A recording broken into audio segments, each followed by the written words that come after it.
Bonjour Petra, bonjour. TMP, bonjour Chicago. Alors il y a eu un petit loupé au tout départ. Téléphone a sonné, j'ai voulu reprendre et puis ça a tout mis à zéro. Et je tenais absolument à ce que vous ayez cette image. Alors j'ai oublié d'enlever ce truc-là, soutenez mon équipe. Bonjour Petra. Alors Lust Media, bonjour. Alors petit rappel. Alors vous m'excuserez, mais je suis hyper sensible au pollen et en ce moment à Paris c'est une catastrophe. Petit rappel, ici on parle que d'immobilier et dans la bienveillance évidemment. Et j'ai deux de mes amis qui sont en live actuellement. Bon, on verra s'ils sont vraiment des amis ou s'ils sont... bonjour Lost Media Co. Diana, Lost Me Diana. Ou c'est... Alors est-ce que c'est Lost Me, perds-moi, Diana Co ou c'est... je pense que ça doit être Lost Media Co plutôt. Bonjour Pat, bonjour. Alors on va attendre un petit peu... bon, peu importe. Alors là je fais un petit peu plus tôt que d'habitude, c'est pour ça que j'ai pas fait d'annonce. Puisque j'ai une entrée... Bonjour Laura, j'ai une entrée dans les lieux à faire. Est-ce que vous m'entendez bien? Je pense que oui. Je me suis équipé d'un micro pour améliorer la qualité sonore. Oui, audible. Ah, audible ne veut pas dire parfait. Petra, merci beaucoup. Ah, Immobilier a rejoint. Bah écoutez, on va voir. Peut-être qu'il est en réunion. Il est souvent en réunion, il travaille pas mal. Et moi, j'essaye vraiment de m'organiser pour faire des lives, non pas le soir. Je vous invite à aller suivre astuces.immobilier. Il est comme moi, c'est-à-dire que le concept est simple. Pas de chichi, on est dans la vulgarisation de notre métier, de nos métiers respectifs. On ne fait pas le même métier, mais ça tourne bien évidemment autour de l'immobilier. Bonjour Laoustine. Alors, n'oubliez pas de vous abonner. Je vous remercie. On a eu une petite discussion ensemble à ce sujet, les abonnements. Il paraît que si on ne demande pas, vous vous abonnez pas. C'est pas grave. L'idée, c'est bonjour Pauline. L'idée, c'est vraiment, je vous le dis à chaque fois. Voilà, immobilier, petit rappel. Vous pouvez le suivre si vous avez des velléités d'investir et de vivre de vos investissements. Immobilier n'a strictement rien à vendre. Il vous vend rien, il donne tout ce qu'il sait, toutes ses connaissances, il les partage avec vous de façon totalement gratuite. Et moi, j'aime beaucoup ce concept-là. Je n'ai rien à vous vendre aujourd'hui, sauf ma tronche enfarinée, mes lunettes qui ne sont pas traitement anti-reflet. Mais l'idée, c'est d'être 100%... si demain on se croise et qu'on prend un café ensemble, vous verrez que je suis exactement la même personne. Je ne joue pas un personnage. Vous êtes déjà 170. Donc, je vous invite à poser toutes vos questions. L'immobilier à 360 degrés, que vous souhaitiez rejoindre l'immobilier, une profession de l'immobilier, que vous ayez des questions qui concernent la gestion. J'ai été gestionnaire administrateur de biens, non pas salarié, mais j'avais un cabinet de gestion. J'ai été agent commercial, avance sur salaire, j'ai été gérant, j'ai été propriétaire de ma propre agence, etc. Fais-tu du viager? Du viager. Alors bon, après, je suis comme vous, quand on tape sur un téléphone ou sur un ordinateur, l'orthographe est parfois un petit peu aléatoire. Oui, je fais du viager. J'en ai déjà vendu 3. Et j'avais voilà, si vous voulez parler de viager, c'est pas impossible. Et l'idée, c'est que ça ne devienne pas un échange de professionnels avec des termes alambiqués. C'est vraiment histoire. Je vous considère comme si vous étiez un client qui vient me voir et je ne vais pas commencer à vous raconter des salades. Voilà.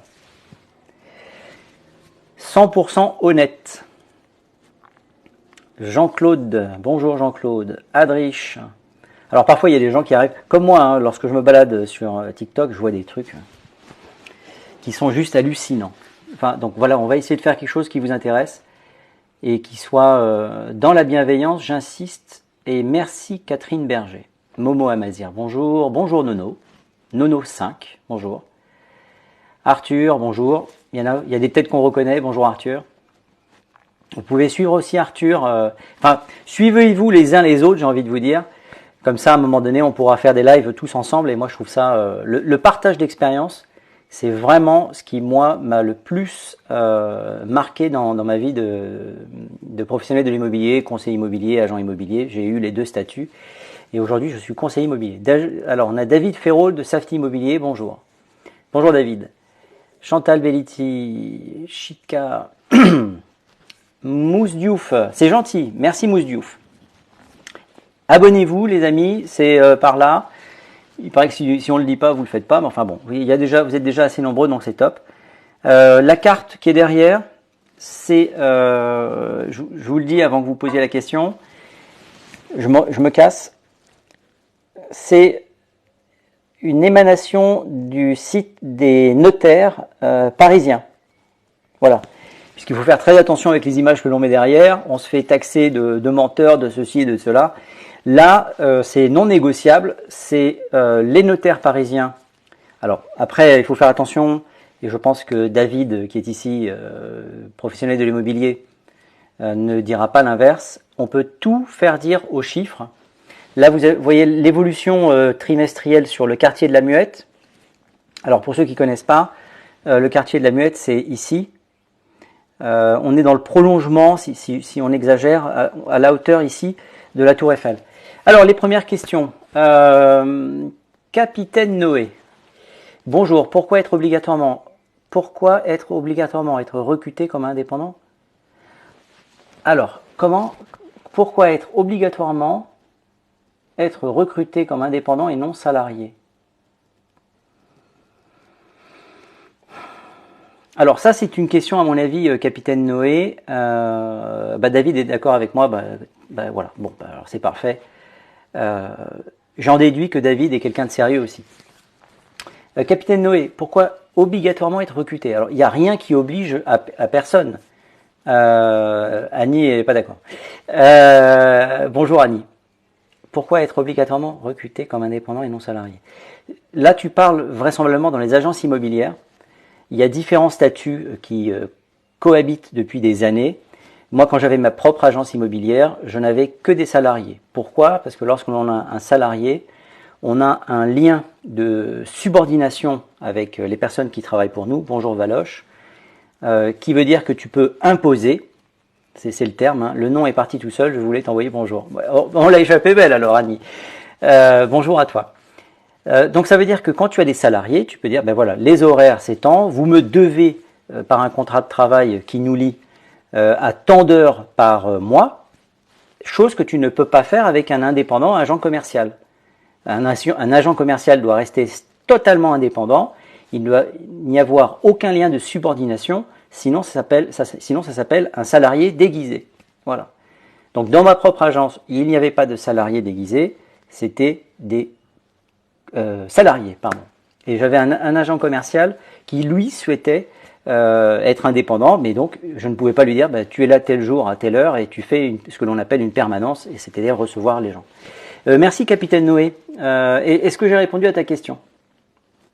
Alors Capitaine Noé, la chance entre guillemets que tu as, c'est que j'ai connu tous les statuts possibles et imaginables dans l'immobilier, puisque ça fait 24 ans quand même.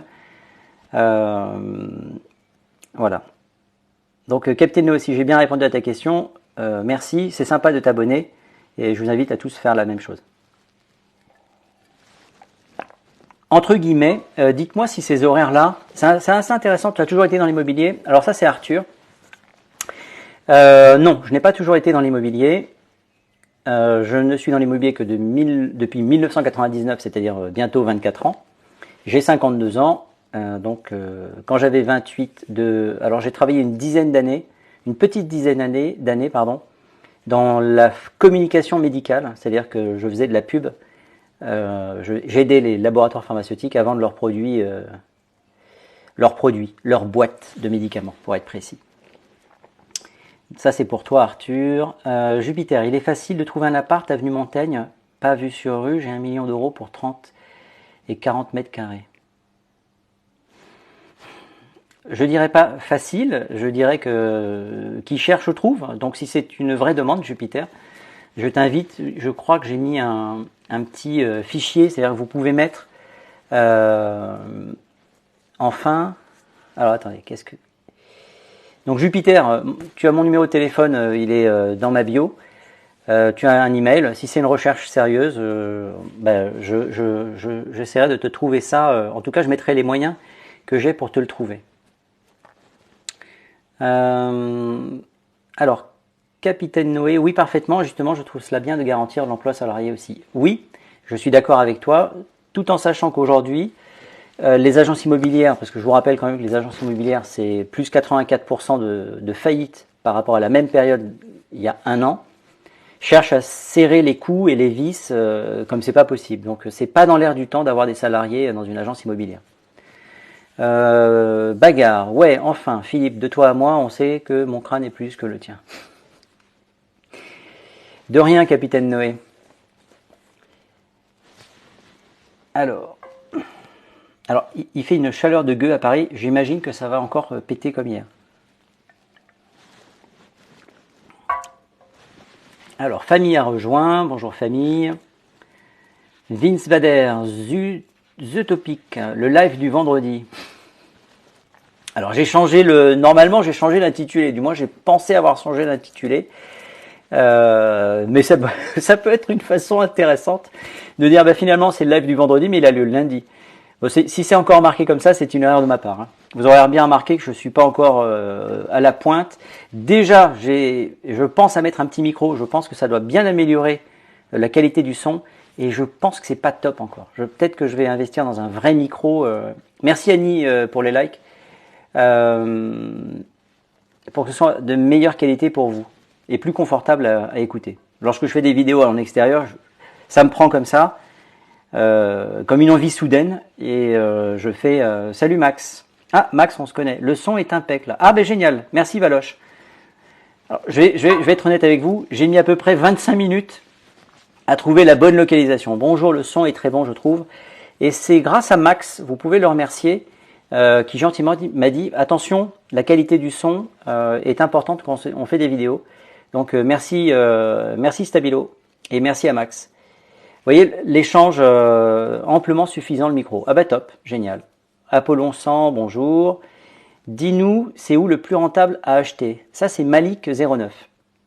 Alors, le plus rentable à acheter. Est-ce que ta question elle est en France globale ou est-ce que c'est dans Paris?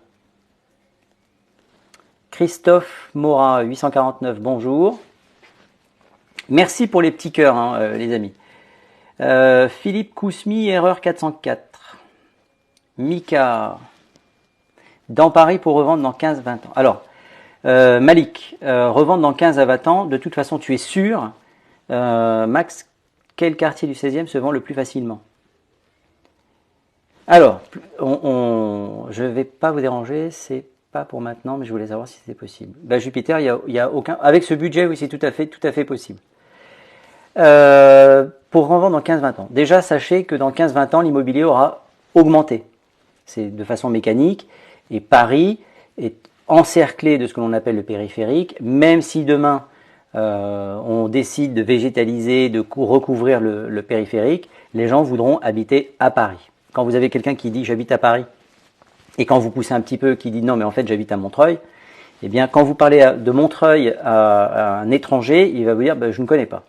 En revanche, Paris, il connaît. Paris, c'est la baguette, c'est machin, c'est la Tour Eiffel, c'est les musées, c'est la vie culturelle. C'est ça que l'on recherche quand on va acheter à Paris. C'est pour ça qu'hier, lors d'un live, quelqu'un disait oui, mais Paris, c'est difficile d'investir à Paris, c'est pas le plus intéressant. Tout dépend de ce que l'on recherche. Paris restera toujours Paris, quoi qu'il arrive. Donc, pour revendre dans 15-20 ans, partage d'expérience encore une fois. Lorsque j'étais dans une agence dans le 17e arrondissement, on m'avait envoyé aller chercher des loyers. Quand j'y repense, j'avais accepté de le faire. Porte de la Chapelle. Eh bien, c'était des locaux commerciaux avec tout un petit immeuble qui appartenait à une famille dont le grand-père avait fait le pari dans les années 1920, dans ces années-là. Il avait fait le pari que la porte de la Chapelle, ça allait exploser, que c'était fantastique, etc. Il s'est complètement planté. Aujourd'hui, Porte de la Chapelle, c'est pas forcément le quartier le plus facile à vendre. Et pour ceux qui connaissent Paris, je vous parle pas du Crac, je vous parle pas de la colline du Crac, etc. Enfin bon. Donc, si tu veux revendre dans 15-20 ans, il faut rester À mon sens, tout va dépendre de la nature de ton investissement. Si tu cherches à investir pour des familles qui souhaitent s'installer dans Paris, il faut viser l'ouest de Paris. Le 16e, pour parler entre guillemets du 16e arrondissement, est un des quartiers les plus familiaux de Paris. C'est-à-dire que la densité d'enfants dans le 16e est 4 fois supérieure au reste de Paris. Pourquoi? Parce qu'il y a énormément d'écoles. Il reste encore des espaces verts. Espérons qu'on va continuer à ne pas couper les arbres à gogo et le remplacer par du béton. C'est une hérésie écologique. Et je ne suis pas un malade de l'écologie. Je suis simplement un citoyen averti et qui, avec les pieds sur terre. Donc vise l'ouest de Paris, qui a toujours été privilégié par rapport à l'est de Paris. Donc Malik, mon conseil, vise plutôt centre-ouest que centre-est. Ça dépend de ce que tu vas rechercher. Si tu cherches des quartiers hyper vivants, etc., va vers Bastille. Ça va correspondre à une typologie de clientèle. En revanche, si tu veux un quartier un petit peu plus calme, vise plutôt l'ouest. En évitant, si possible, le 8e, le long des Champs-Élysées, qui sont des quartiers où la nuit, on n'est pas forcément très...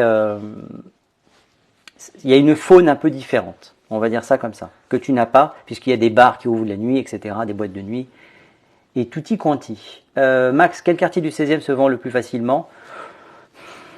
J'ai envie de te dire que tout ce qui va être entre...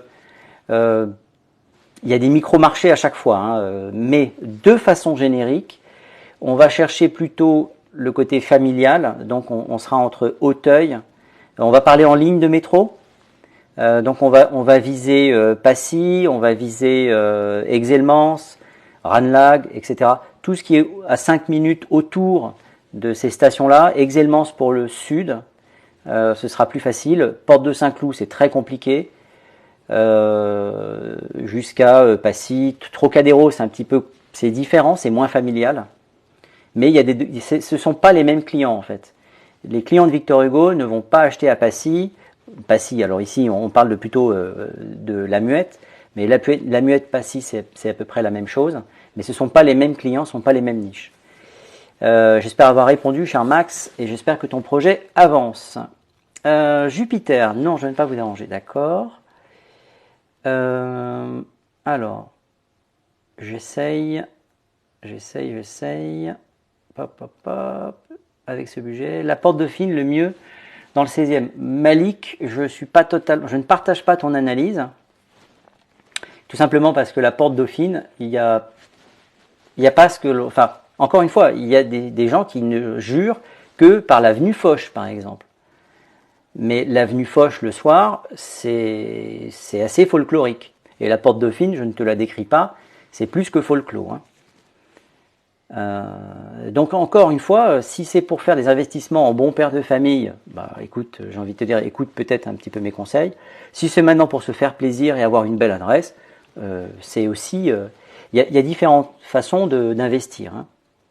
Yoshi80, ce n'est pas certain, je pense que tu réponds à la personne. Que pensez-vous d'un accord de principe de la part d'une banque pour un prêt et son taux de réussite? Apollo 100, à partir du moment où tu as un accord de principe d'une banque, j'imagine que c'est pour valider dans le cadre d'une acquisition. Il faut pas tarder. Il faut aller très vite. Comme vous le savez, les taux vont augmenter encore aujourd'hui, d'ici la fin de l'année, déjà en septembre. Si je dis pas de bêtises, on est à 5%. Et on devrait arriver au frôler les 6% d'ici la fin de l'année. Donc endettez-vous aujourd'hui. Et un accord de principe, c'est toujours rassurant pour un vendeur.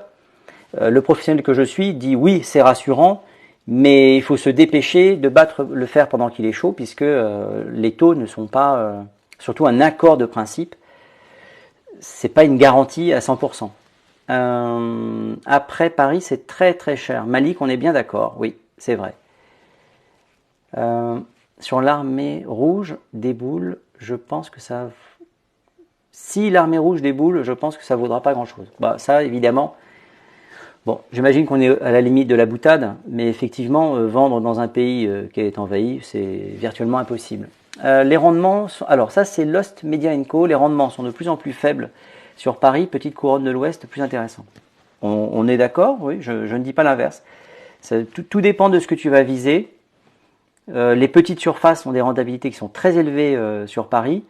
La contrepartie, c'est que pour le même budget, en s'éloignant et avec les lives que je suis, Immobilier, Yacine, mon pote courtier, Kamel, qui sont plutôt en périphérie, sauf Immobilier, lui qui est carrément dans le sud de la France, eh bien on a même des gens qui partagent ici des tarifs qui sont incroyables. C'est pour le prix d'une maison, je ne sais où, on achète une place de parking à Paris. Alors, hello Buddy, bonjour à toi, Ewan Le Bois de Boulogne aussi. Oui, c'est la faune le soir au Bois de Boulogne, faut aimer. Hello Buddy, Jasmin, je pense que ça... Oui, Jasmin, bien sûr, on est sur la même ligne. Hein. J'allais pas faire toutes les stations parce que je suis pas un spécialiste, mais Jasmin, effectivement. De toute façon, lorsque vous allez acheter, Paty Le Marchand, bonjour tout le monde, bonjour à toi. Lorsque vous allez acheter quelque chose, pensez toujours à l'environnement. Aujourd'hui, dans Paris, il y a une mode, et c'est la mairie de Paris qui a décidé de faire ça, et qui vise 40% de logements sociaux. Il est évident que quelqu'un qui aura acheté, je dis n'importe quoi, le dernier exemple que j'ai, c'est vers Victor Hugo, quelqu'un qui a acheté un programme neuf, et qui n'a pas fait attention, merci Muriel pour l'abonnement, qui n'a pas fait attention et qui s'est retrouvé à la livraison avec des logements sociaux au premier étage. Malheureusement, la clientèle des logements sociaux, c'était pas des gens de l'administration, c'était des gens qu'on avait fait venir de loin, et donc il s'est retrouvé avec des gens, et donc il se retrouve avec un appartement avec des logements sociaux au premier étage, qui est strictement invendable par rapport à la prestation qui a été vendue. Donc faites très attention, l'environnement, c'est aussi dans l'immeuble. Bonjour Binis. Binis, si tu veux monter, je t'invite à rejoindre le live si ça t'intéresse. Je ne veux forcer personne. Buggy Chat, Inox a rejoint. Donc j'espère que mes propos ne vous choquent pas. Hein. Alors pour ceux qui veulent voir, tout à l'heure, si on veut revendre à 15 à 20 ans, tu vois, sur 5 ans, ça a pris 11,4%. Sur 5 ans. Je suis intimement convaincu que lorsque l'on refera cette même étude chez les notaires, on reprendra 11% tous les 5 ans. Si ce n'est pas tous les 5 ans, ce sera de toute façon au moins tous les 10 ans. Pourquoi ? Parce que c'est ce qui se passe depuis des années. Céline Courde, bonjour. Géloco, bonjour. Caddy, bonjour. Blinix, hein, je réitère ma proposition, hein, si tu souhaites. Bonjour, c'est quoi le site ? C'est quoi le site, s'il vous plaît ? Le site de quoi ? Le site avec cette image-là ? Le site est marqué tout en bas, je ne sais pas si vous le voyez, c'est parisnotaire.fr. paris.notaire.fr. paris.notaire.fr. Ah ben voilà, donc MRT Max, bonjour. Bonjour Julien. Julien, lui, va suivre vos projets dans l'ouest d'Orient, cher monsieur. Bonjour. Donc Julien, si tu veux monter, tu peux monter dans le live. Toujours intéressant d'avoir différents sons de cloche. Et quand je vous dis que le marché immobilier, moi ma spécialité c'est Paris et en particulier toute cette zone-là, ici là, j'ai eu ma propre agence ici pendant 17 ans. Donc ça veut dire que j'ai une certaine légitimité sans aucune prétention encore une fois. Alors, merci Nilé de t'être abonné. Alors c'est amusant parce que on se faisait une réflexion tout à l'heure avec j'arrive pas à monter. Ah, encore les aléas de la technique. Alors attends, je vais voir si en faisant ici c'est bien issu. Ici, alors non, je pense pas que ce soit un jeu de mots. Ici c'est bien aussi, oui, absolument. Mais ici les Moulineaux, encore une fois, si c'est pour investir, je suis d'accord. Mais je ne peux pas garantir que ici les Moulineaux fera rêver un Américain, un Anglais en disant ah super, je veux être à Paris. Paris c'est un marché à part. Alors on va essayer de faire monter notre ami Julien, puis comme ça il pourra se présenter. Bonjour Incognitus. Bon, Julien, a priori, ça y est, tu es sur le live, Je suis là. mais on ne t'entend pas. Tu m'entends pas là? Ah, ben non, je sais pourquoi je ne vais pas t'entendre. Le problème vient de chez moi. C'est qu'étant donné que j'utilise un micro, ça coupe le son. Mais je pense que les autres t'entendent. Donc tu peux tout à fait répondre. Ok. Alors attends, d'ailleurs, on va faire un test. Tiens, Julien, alors moi je ne t'entends pas, mais je pense que les autres t'entendent. Je t'invite à te présenter. Oui, donc moi je suis Julien, je suis conseiller en immobilier sur le secteur ouest de la France, Loire-Atlantique, Vendée, juste en dessous de la Bretagne. Donc ce qui est bien, c'est qu'avec Philippe et les autres copains de Philippe, ça nous permet d'avoir une vision globale, je dirais, de l'immobilier. Donc voilà un petit peu. Et je fais partie du même réseau que Philippe, tout simplement. Donc bonjour tout le monde. J'en déduis que tu as fini de parler. Alors je vais faire un truc. Je vais enlever le petit dispositif qui est au cul de mon téléphone. Et puis je vais travailler là-dessus. On trouve. Est-ce que tu peux parler là? Ouais, tu m'entends là, c'est bon? Ouais, là je t'entends. En fait, j'ai débranché ça, Ouais. que je mets au cul de l'appareil. Est-ce que vous m'entendez bien, vous? Et tu sais que là, on t'entend aussi bien que si t'avais pas le truc au cul de l'appareil. Putain, mais mais non mais franchement, je me déshabille. Parce que tout à l'heure, je pars en rendez-vous, j'aimerais bien ne pas me casser la gueule avec le fil à la patte. Bon, bah très bien. Bon, bah alors écoutez, il faut croire que c'est pour les vidéos que je fais dans la rue qu'il faut mieux mettre un micro. Ça doit être pour ça d'ailleurs. Hello Buddy qui est mort de rire, bah, il a bien raison. Merci Arthur pour les remontées. Est-ce que tu es d'accord avec... est-ce que dans ta région, quand on veut investir, est-ce qu'il y a des zones particulières, bonjour Eve, à éviter ou pas? Moi, très clairement dans Paris, ce qu'il faut éviter, en général, ce sont les portes. Les portes de Paris, c'est pas ce qu'il y a de plus sexy lorsqu'on veut faire un investissement. Est-ce que c'est le cas chez toi? Même s'il n'y a pas de porte. Enfin, je te laisse décrire un petit peu ton marché. Sur mon secteur, je dirais pas qu'il y ait des points noirs. Aujourd'hui, il y en a vraiment pour tout le monde. Moi, je suis sur un marché mixte dans le sens où moi, j'habite en périphérie nantaise, mais large. Donc, on est face à un marché tendu sur la zone urbaine. Les gens ont décalé leurs projets sur des zones un petit peu plus excentrées parce que ça revient moins cher. Mais aujourd'hui, il y a pas de loi. Le truc qu'il faut prendre en compte, c'est l'attractivité du marché par rapport au dynamisme. Quand on est face à un secteur où il y a de l'activité professionnelle, forcément, un investisseur, pour lui, c'est intéressant parce qu'il sait qu'il trouvera à louer dans le futur. Si après, vous êtes dans une zone un petit peu décentrée, sans trop d'attractivité, là, effectivement, ça peut commencer à présenter un risque. Mais il y a des communes qui, il y a quelques années, n'étaient pas du tout attractives, qui le sont devenues à cause de la montée des prix. D'accord. Alors, on avait Annie qui nous parle de la porte de Saint-Ouen. Alors, attention, porte de Saint-Ouen, du côté Saint-Ouen, moi, j'ai un ancien copain. Euh, je dis pourquoi ancien, parce qu'il m'a tourné le dos quand je suis tombé malade, comme tous mes potes de l'immobilier. Mais porte de Saint-Ouen à l'intérieur de Paris, c'est vraisemblablement moins intéressant d'investir qu'à l'extérieur de Paris. Il y a quelqu'un qui voulait monter. Alors attends. Porte de Saint, j'ai un ancien. Bah, alors Mathieu, j'ai envie de te dire, on se fait braquer partout. Hein. Même dans le 16e, on entend des histoires pas possibles. Où est-ce que tu es? Alors, mince, où est-ce qu'il est? J'aurais voulu savoir exactement ce qu'il faisait. Ah ben, il a disparu. Il a disparu. N'hésitez pas, si vous voulez. Alors, vous êtes les bienvenus pour monter sur ce live si vous êtes un professionnel de l'immobilier ou que vous avez une profession plus ou moins lointaine. C'est quoi le petit avec un costume en bas à droite? Et... Alors, je vais Je vais me vous faire marier, tu vois. profiter.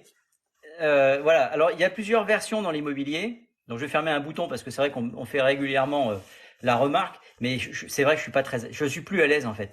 Alors, j'ai été comme Julien, j'ai porté des costumes pendant très très très très très très longtemps. Et puis un jour, j'ai tombé la cravate. Et puis peut-être que dans 10 ans, je travaillerai en slip en fait. Hein. Mais je dois dire que c'est une notion, et je vous explique pourquoi avant que Julien le dise lui-même, hein, il est assez grand pour parler, puis vous avez remarqué que je suis très bavard, c'est que l'idée, c'est un respect du client qui est en face de vous. Si on arrive, la braguette ouverte, des baskets, des tongs et une casquette de côté avec la musique à fond dans la voiture, je pense qu'au niveau de la crédibilité, Alors, l'habit ne faisant pas le moine, on est bien d'accord, mais je pense que vous aurez plus tendance à faire confiance à Julien qui vient avec un costume, qu'un mec qui arrive débraillé. Voilà l'explication du costume, et Julien est un vrai professionnel. Je te laisse répondre, le petit Ça, carré, c'est toujours, qui est devenu le toujours grand rectangle.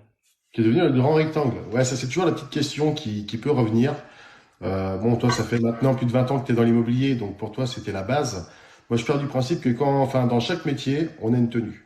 Le boucher, il est habillé pour travailler sa viande. L'infirmière, elle a une tenue de travail propre pour ses patients. Voilà, moi, je pars du principe que quand je représente un vendeur, ben voilà, faut que je sois présentable. Et la première chose qu'un acheteur va être amené à juger, c'est le conseiller immobilier avant même de juger la maison. Donc je ne laisse pas de porte ouverte sur un mauvais jugement dès le départ. On n'a pas deux fois la chance de faire une bonne première impression. Donc voilà. Donc pour moi, c'est quelque chose qui compte. Si au niveau des services, je suis propre, ben, je pars du principe qu'au niveau de ma tenue, je dois l'être aussi. Donc vous me verrez pas en Bermuda. Des fois, vous me verrez sans cravate. Vous me verrez sans veste. Je passe pas ma vie comme ça. Mais quand je pars en représentation client, je suis propre. Voilà. Et ben voilà qui est bien clair. Alors les amis, si vous avez d'autres questions qui concernent non pas la tenue, les tenues vestimentaires, et encore une fois, j'ai envie de dire que chacun travaille à sa façon. Ce qui compte, c'est les moyens que nous mettons en place, et pas tellement la tenue. Il y a évidemment vous ne me verrez pas travailler en t-shirt. C'est aussi une question de génération, mais sauf si c'est un t-shirt avec un costume en lin, et puis voilà. Enfin, il y a pas de, et tout dépend aussi. Euh... elle est où la barbe? Je l'ai perdu au détour du La Hellfest. barbe, elle est perdue parce que j'aime bien de temps en temps laisser reposer ma peau, Monsieur Eman. Et ma femme déteste ça. Elle dit: oh non, mais c'est horrible. Remets-moi cette barbe. Alors donc, ma femme est partie une petite semaine. Le temps qu'elle revienne, ce sera revenu, elle sera contente. Et moi, étant donné que je ne peux pas jouer avec mes cheveux, comme vous l'aurez peut-être remarqué, je ne peux pas jouer avec ma coiffure. Donc je joue avec ma barbe. Bonjour, je souhaite acheter un garage. Puis-je le payer comptant si j'ai l'argent? Oui, donc Oui, c'est en cash. oui, évidemment, tu peux payer comptant. Eh ben Annie, elle est comme ma femme, avec barbe, c'est mieux. Alors je vous cache pas que je préfère aussi, quand je me suis vu, j'ai dit, putain, c'est pas possible, on dirait mon père, c'est une cata. Mais je suis d'accord. Bah, tu vois, on sait Annie, pas passer le mot, mais moi c'est pareil, j'ai dégagé la mienne. ouais, mais toi, ça te va bien. Ouais, ça me va bien. Enfin bon, on va Ça pas, me va on bien va, quand même aussi. oui, ça et la cravate, moi je suis à deux doigts de craquer. Donc, est-ce qu'on a dit, alors donc, la personne qui voulait payer cash, pourquoi pas, rien ne s'y oppose. C'est, à mon sens, c'est toujours dommage, mais bon, a priori, il y a des religions qui empêchent de payer, de souscrire des crédits. Je l'ai appris lors d'un live. Alors, vous voyez, je commence à faire des conneries. J'ai fait tomber le micro et il est. Donc, soyez pas inquiets, Annie. Dans 72 heures, la barbe est revenue. C'est une Tu cata. m'en apprends une là. Je n'étais pas au courant qu'il y a certaines religions qui internalisaient le crédit. Je l'ai appris sur un live. Ouais, mais tu vois, on en apprend des choses en live, hein. Ouais, ah ouais. C'est pour ça que plus on est nombreux, plus on apprend des trucs. C'est un partage de connaissances. C'est enrichissant au possible. Alors, je raccroche juste cette cochonnerie de micro et je suis content. Peut-on acheter des parkings vers le Triangle d'Or où c'est que des locations? Alors ça, c'est le Triangle d'Or, pour ceux qui connaissent pas, c'est à côté des Champs-Élysées, c'est l'avenue Montaigne et alentour. On peut acheter des parkings. D'ailleurs, il y a eu un live sur je crois que ça s'appelle Marchand de Biens, je suis pas sûr, qui cherchait à acheter, qui est allé visiter un parking qui devait être juste en face ou à côté de Christian Dior, qui était en vente aux enchères. Donc effectivement, on peut acheter des parkings. Et si vous allez tout au bout de la rue, sur les Champs-Élysées, c'est là où vous avez des beaux amphithéotiques de parking avant. Je ne vous conseille pas forcément, tout est une question de prix, mais c'est pas un un investissement long terme. Alors, ah ben voilà une expression. Le crédit avec taux d'usure est prohibé dans la Bible, Ancien Testament et dans le Coran. Ben voilà. Vous voyez, donc on apprend des trucs. Et merci Francis pour le cœur sur ma tête. T'as une idée des prix? vers Avenue Montaigne. Alors je vais te répondre un petit peu, ça va être une réponse de Byzantin. J'ai vendu moi un parking rue de la Tour, on était à 50 000 euros. Premier sous-sol, un simple emplacement. Je pense que tu peux facilement multiplier par 2 au minimum si tu es avenue Montaigne. Donc voilà, BNP Paribas ont compris quelle place à l'usure Paribas. Bon, alors je comprends pas tout, hein. Le crédit avec taux d'usure. Ah oui, donc ça. Bon. Alors pas l'ingénieuse. Merci pour l'info. Quel est le meilleur investissement chose pour un jeune? Quel est le meilleur investissement chose pour un jeune? Julien, si tu as une réponse. Meilleur investissement, c'est dans l'investissement locatif aujourd'hui. Maintenant, il n'y a pas de règle. Ce qu'il faut, c'est ce qui est martelé systématiquement sur les lives par Philippe ou même par notre ami immobilier. C'est trouver le bien qui vous correspond vraiment à un tarif attractif. Voilà, s'il n'y a pas de règle, c'est en fonction de ce que chacun veut faire. Donc, bonne réponse. J'aurais pas répondu mieux. T'as une idée des prix? Ben voilà, ça j'ai répondu. Mimi, Momi, Moni, BNP Paribas ont compris quelle place à l'usure Paribas. Le crédit usuraire et les assurances sont interdits. D'accord, ok. Vu le prix des parkings, ça c'est Arthur. Vu le prix des parkings à Paris, vaut mieux investir en province dans un logement. Je suis pas contre ça, oui évidemment, mais après tout dépend des attentes de chacun.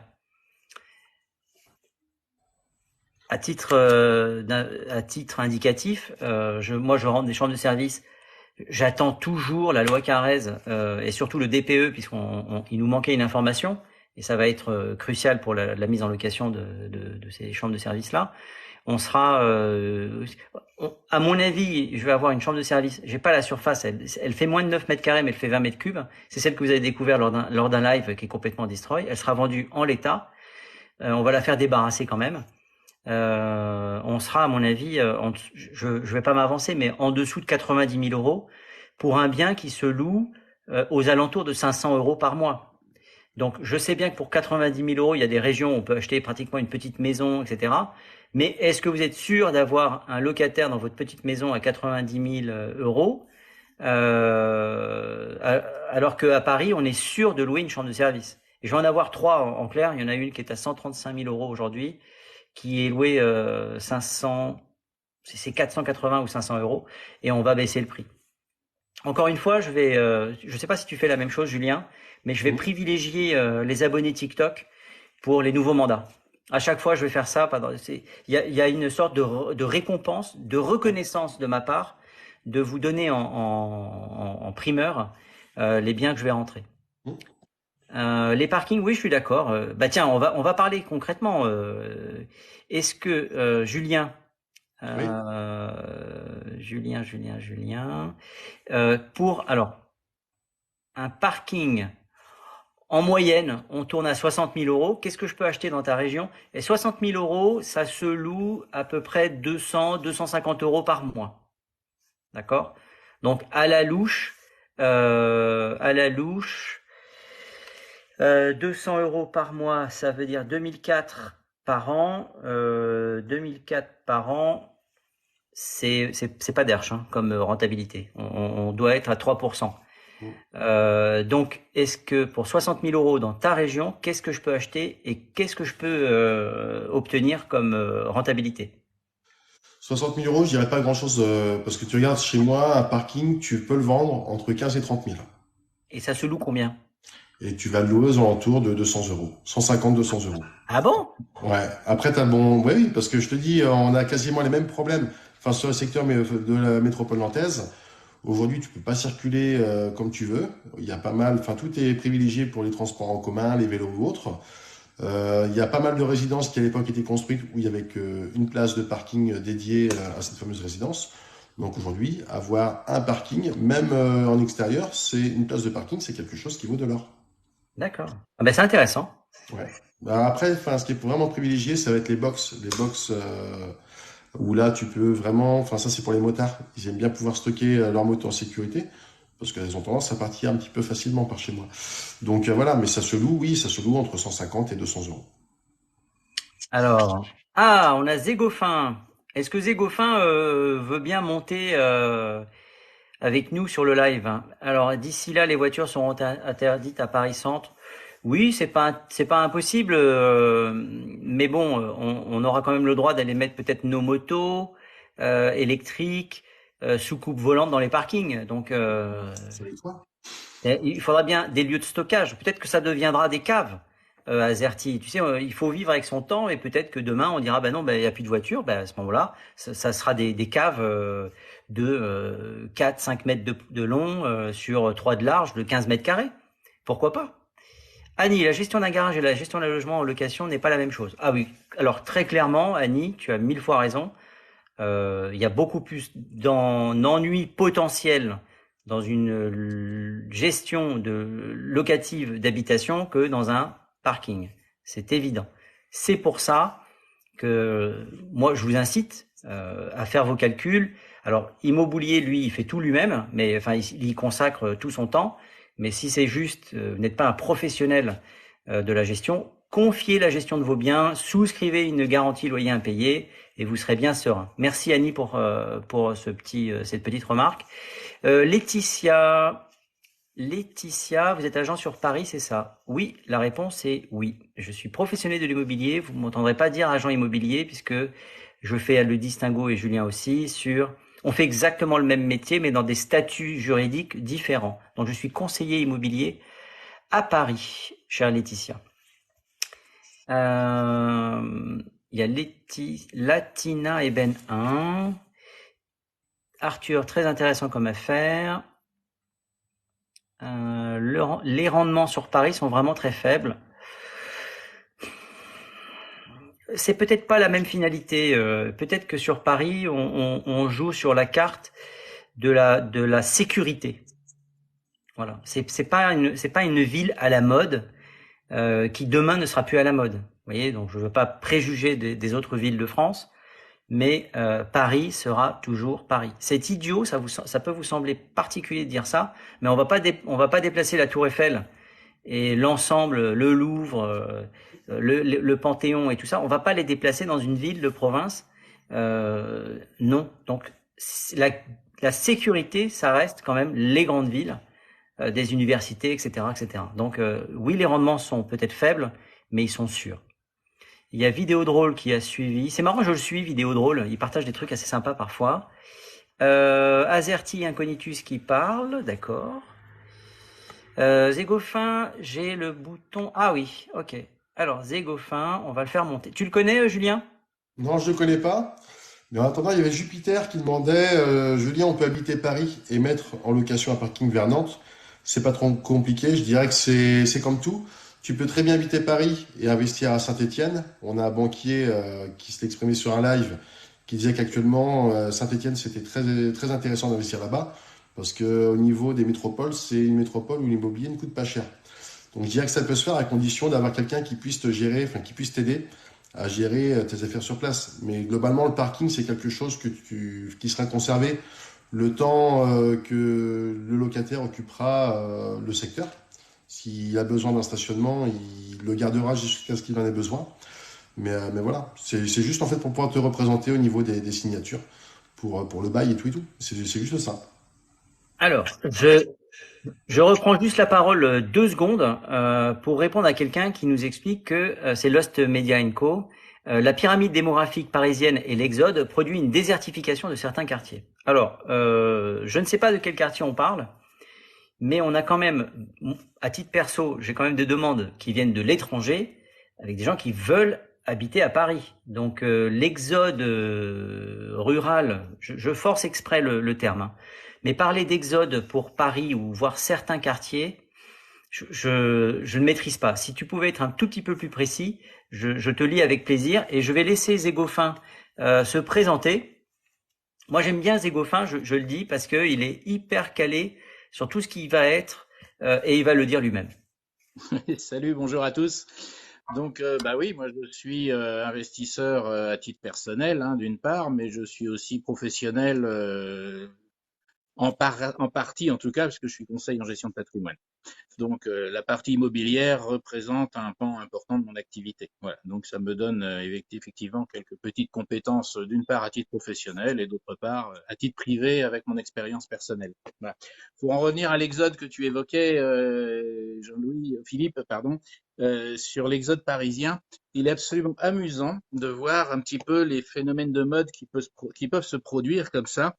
Je me souviens dans les années 80, c'était quand? C'était en 2000 ou je sais plus exactement, quand le baril de pétrole était monté à 150 $, il y avait un exode urbain.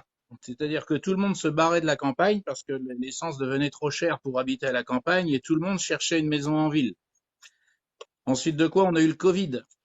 Et le Covid, c'est tout le monde cherchait un coin au vert et donc tout le monde se barre de la ville pour aller au vert parce que si jamais on est confiné, autant avoir des arbres et des petites fleurs.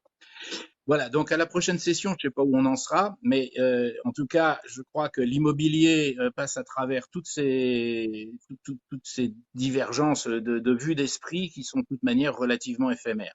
L'immobilier restera toujours l'immobilier, les villes resteront les villes et les campagnes resteront les campagnes, chacun ayant de son avantage et son inconvénient de son côté. Voilà, donc il y a des phénomènes de mode qui sont comme ça. Aujourd'hui, on a une espèce d'exode rural.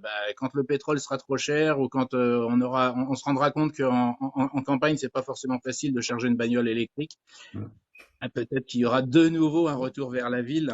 Ne perdons pas de vue un autre aspect, puisqu'on parle aussi beaucoup des normes énergétiques, qu'une maison individuelle est très très loin de ce que peut faire un immeuble, enfin d'immobilier vertical en tout cas, en matière d'économie d'énergie. Une maison isolée, une maison qui a tout vent en fait et qui se retrouve particulièrement sensible aux données énergétiques, alors qu'un immeuble collectif, on a une façade sur l'extérieur et puis le reste, on a des voisins au-dessus, en dessous, à gauche et à droite. Et en général, les DPE sont meilleurs. Voilà. C'est plus facile de chauffer un immeuble. C'est juste une petite remarque.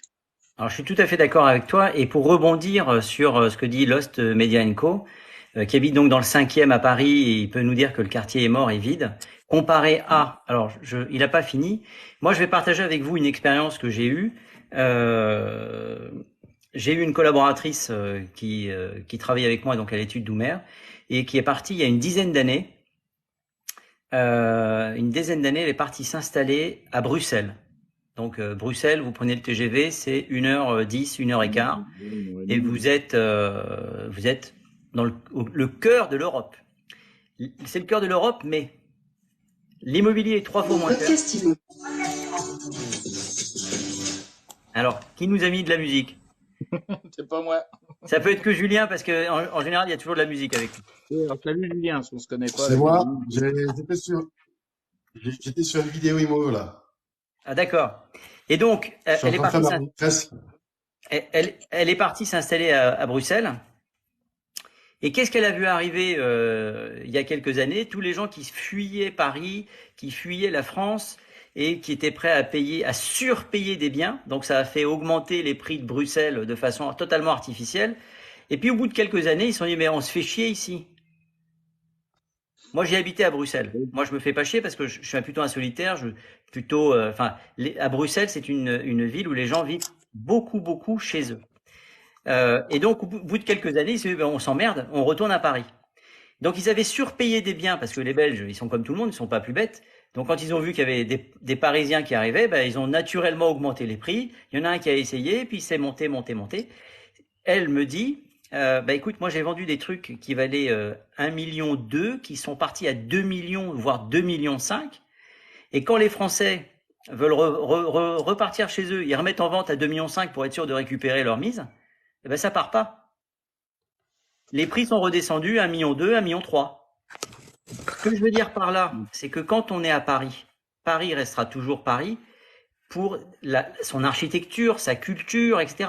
Mais quand on va à Bruxelles, je ne critique pas Bruxelles, mais on va pas à Bruxelles pour les mêmes raisons qu'à Paris. On va pas pour la richesse culturelle. Je ne critique pas. Je parle d'architecture, de monuments historiques. Ça n'est pas le même retentissement dans le monde lorsque vous dites j'habite à Bruxelles ou vous habitez à Paris.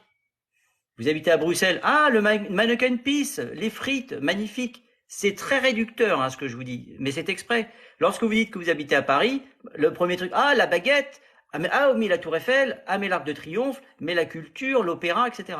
Donc, la valeur sûre, et j'insiste lourdement, c'est choisissez bien vos environnements et vos villes. Il n'y a pas que le critère de prix. Mais je suis d'accord, si vous avez 60 000 euros, ben, il vaut peut-être mieux aller acheter 3 parkings avec Julien qui va vous les louer entre 200 balles, entre 150 et 200 euros, alors qu'à Paris, un parking va se louer entre 200 et 250. Donc vous aurez un investissement 3 fois moindre pour une rentabilité qui sera 3 fois supérieure à ce que l'on peut avoir à Paris. Mais, j'insiste, Paris reste Paris. C'est un marché à part. Est-ce que vous êtes d'accord? Paris, c'est toujours rempli, repeuplé.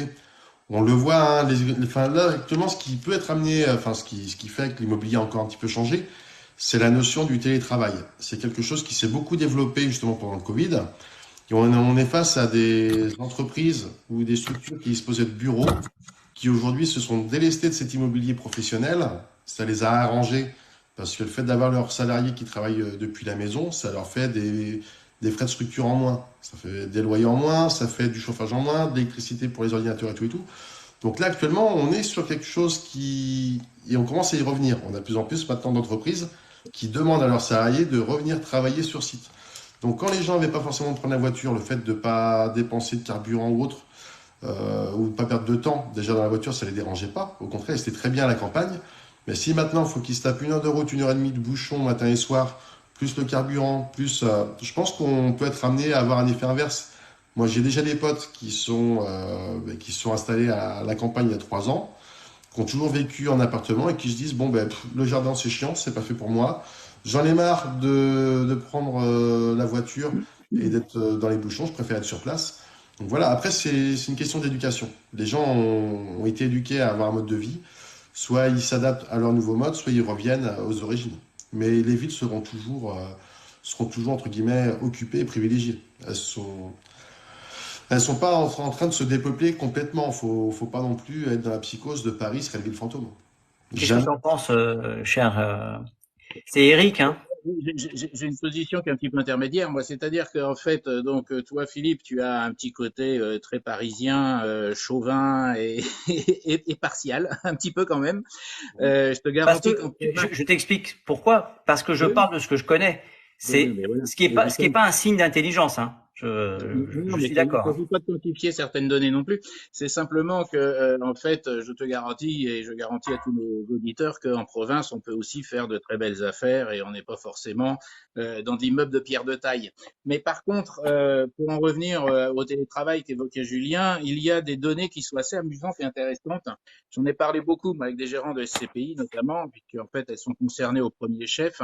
C'est qu'il y a eu effectivement une première vague de gens qui se sont un petit peu, je dirais, Enflammé. mis à travailler à domicile avec le télétravail, d'une part par obligation dans un premier temps, et puis après, il y en a certains qui ont pris goût. Alors là, il y a deux cas d'école. Il y a ceux qui sont effectivement en mesure d'être autonomes et de bosser à la maison sans avoir un chef derrière, et puis il y a ceux qui ont besoin d'un coup de pompe dans le cul régulièrement pour pouvoir avancer un petit peu, qui ont besoin d'un travail d'équipe et qui ont Ouais. besoin aussi De la machine à café. Ouais, voilà, c'est ça. Il y a ce petit côté-là. Par ailleurs, puisque tu parles de Paris, Philippe, le petit inconvénient qu'on peut avoir, c'est que les gens en question qui étaient en télétravail sont souvent des cadras, euh, et que les cadras parisiens, soit ils habitent en extérieur de Paris, assez loin, ou alors ils habitent dans Paris, mais en tout état de cause, en général, ils sont dans des 2 pièces, dans des 3 pièces, mais ils sont rarement dans des T5.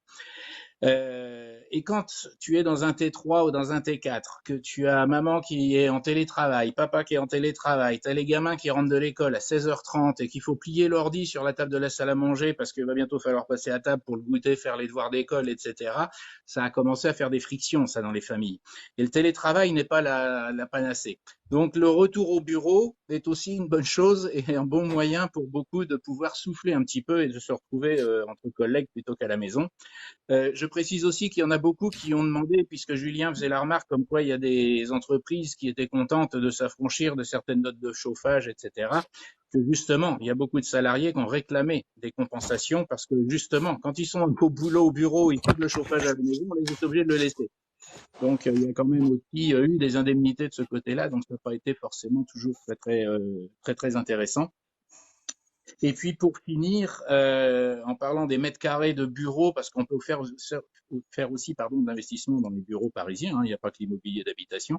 L'immobilier de bureau peut éventuellement, effectivement, donner l'impression qu'on va avoir besoin de moins de bureaux puisqu'il y a plus de télétravail.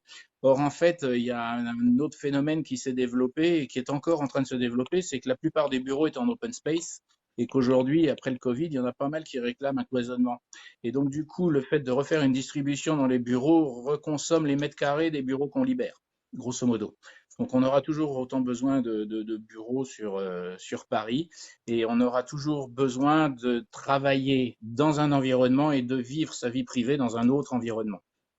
C'est vrai que ça a été quand même un facteur assez déterminant, cette notion de télétravail, parce qu'on s'est retrouvé avec pas mal de cadres qui étaient bloqués sur Paris et qui souhaitaient pouvoir vivre autre chose, s'installer sur des communes comme Bordeaux, Nantes, dans le sud, dans l'est. Après, c'est pareil, ce qu'il faut prendre en compte, c'est le développement ferroviaire. Aujourd'hui, on a ce qu'on appelle les fameuses LGV. Je sais que sur mon secteur, moi je suis à 1h30 de Rennes. Ben, clairement, le fait d'avoir une ligne grande vitesse qui place Rennes à moins de 2 heures de Paris, c'est quelque chose qui a complètement changé. Enfin, il y a eu pas mal de choses qui ont été développées. Et on part du principe que plus un secteur, un pays est développé par les réseaux de transport, par les réseaux de télécommunications, il y a juste à voir la fibre. La fibre, aujourd'hui, c'est devenu une exigence pour acheter. Une personne qui bosse de chez elle, elle va pas acheter dans un coin où il y a pas Internet. Donc voilà, c'est pas pour rien qu'actuellement on est face à des acteurs qui viennent vous installer la fibre gratuitement, quoi. C'est un défi, hein. C'est un défi de connexion. On part du principe que plus un pays est connecté, plus il est puissant. Alors, il y a Azerty3 qui pose une question et je pense que moi je suis incapable de répondre à ça. Que pensez-vous du système bail réel solidaire? Est-ce qu'il y en a un de vous deux qui voudrait répondre à ça? C'est Bail solidaire, je pas connais pas très bien. comment? Le bail solidaire ou bail mobilité, je pense, je connais pas très bien. Moi non plus. En fait, c'est des dispositifs qui ont été mis en place. Et la seule chose, l'analogie que je verrais, c'est avec la loi Laglaise. La loi Laglaise semble, je dis bien semble, être une prolongation du bail réel solidaire dans un autre domaine, tout en ouvrant en fait sans je vais y arriver, sans limite de revenus. Mais moi, je suis pas un spécialiste du bail réel solidaire puisque dans mon marché qui est donc ici là, j'en ai jamais eu, j'ai jamais géré de bail réel solidaire. Julien, est-ce que t'as géré des baux réels solidaires? Non plus. Non plus, non plus. Moi, je fais de la transaction simple, je fais que de l'ancien, je me complique pas la vie. Donc voilà. Pareil. Ben voilà. Parce que, enfin, aujourd'hui, ça, c'est une chose que les gens ont du mal à assimiler, c'est que dans l'immobilier, il y a des centaines de métiers. C'est pas juste. Je sais que moi, pendant un temps, je faisais pas mal tout ce qui était fonds de commerce, mais dans un domaine bien particulier. Je me vois pas vendre du tabac, je me vois pas vendre du restaurant. Enfin voilà, ça demande déjà ce qu'on s'y intéresse. Et en règle générale, ceux qui cartonnent dans ce domaine, c'est ceux qui ont été exploitants de ce type de commerce pendant quelques années. Parce qu'ils ont le réseau, les connaissances, ils savent interpréter toutes les problématiques, entre guillemets, de la structure. Donc voilà. Donc non, c'est bien d'avoir chacun, entre guillemets, son métier. Tu as la parole, donc je te la laisse. Est-ce que acheter en viager, d'après toi, c'est bien ou pas? Ça dépend déjà de comment tout a été calculé. Enfin, faut bien, enfin, c'est quelque chose il y a des calculs qui se font, mais voilà, faut pas se lancer dedans en se disant, parce que faut pas oublier une chose, Jeanne Calment, c'est son notaire qui lui a acheté son appartement. Le notaire est mort. Et je crois que le fils du notaire, qui était héritier, est mort aussi. Donc, c'est un pari. C'est un pari qui se fait. Donc, déjà, faut vous verser le bouquet. Donc, faut pas que le bouquet soit exorbitant. Après, ça dépend de l'âge de l'occupant, du bien. Mais voilà, ça peut être intéressant, mais ça peut être risqué. C'est un pari que vous faites sur la mort, en fait. Ah, C'est c'est un Attends, pari que vous faites sur la vie, on va dire. C'est plus gai. Et voilà, vous faites un pari et clairement, plus votre. bon, ça c'est l'avis de Julien. On va Moi, demander l'avis d'Éric. Ouais. Alors, Alors, moi, mon on le met avis, en grand, on t'écoute. alors mon avis, c'est qu'effectivement, il y a une montée en puissance du viager actuellement parce qu'il y a beaucoup de gens qui, arrivés à un certain âge, ont besoin de revenus complémentaires et qui, du coup, n'ont pas tellement d'autres solutions puisque les seules cartouches qui leur restent en magasin, c'est leur résidence principale. Donc, la vendre en viager leur permet de toucher une rente. Alors évidemment, ça peut ne pas plaire aux enfants, ça dépend du nombre d'enfants, hein. Quand il y en a qu'un seul, c'est une chose, quand il y en a plusieurs, ça devient plus emmerdant. Toujours est-il qu'en fait, le viager se décompose en deux entités. Il y a d'abord le bouquet et la rente, et que en fait, c'est un mixage. Alors ça dépend de ce que veut le crédit rentier. Le crédit rentier, c'est celui qui vend, et donc ça dépend de ce qu'il souhaite. Il veut un gros bouquet, c'est-à-dire un apport consistant pour avoir un capital parce qu'il veut faire le tour du monde, donc un gros bouquet, une petite rente, ou l'inverse, etc. Le coût de l'ensemble est calculé sur l'espérance de vie du ou des occupants. Et donc, il y a un aléa, c'est-à-dire qu'on ne sait pas, comme l'évoquait Julien, effectivement, si la personne qui est dedans vit jusqu'à l'âge de 120 ans, même si dans le cas de Jeanne Calment, on n'est pas sûr qu'il n'y ait pas eu une usurpation d'identité avec sa frangine, mais ou sa sœur, je sais plus, enfin, ou sa mère, je sais plus quoi. Toujours est-il qu'il y a un aléa. Et que cet aléa, sans aller jusqu'à dire qu'on fait un pari sur la mort, on va pas souhaiter la mort des gens, mais c'est vrai que si on peut éviter de payer la rente trop longtemps, c'est pas plus con. Bon, en tout cas, il y a un marché qui est en train de se développer de plus en plus. En tout cas, comme le disait Julien tout à l'heure, il y a différents métiers dans l'immobilier et celui-ci en est un à part entière. Et en tant que tel, je recommande très vivement de s'adresser aux spécialistes du sujet, parce qu'il y a plein de choses trappes dans les contrats qui peuvent intervenir. Alors, beaucoup plus intéressant, par contre, pour celui qui veut supprimer l'aléa de la durée de vie de l'occupant du viager, c'est tout simplement de se diriger vers ce qu'on appelle le démembrement temporaire, qui est beaucoup plus sympathique, j'allais dire, puisqu'on va acheter la nue propriété d'un bien sur une durée déterminée avec une date précise. Et on sait très précisément à quelle date on récupère le bien. Donc, lorsque l'on le fait sur des biens physiques, on peut dépendre d'un barème. Il y a un barème fiscal pour ça qui existe, qui est assez sympathique.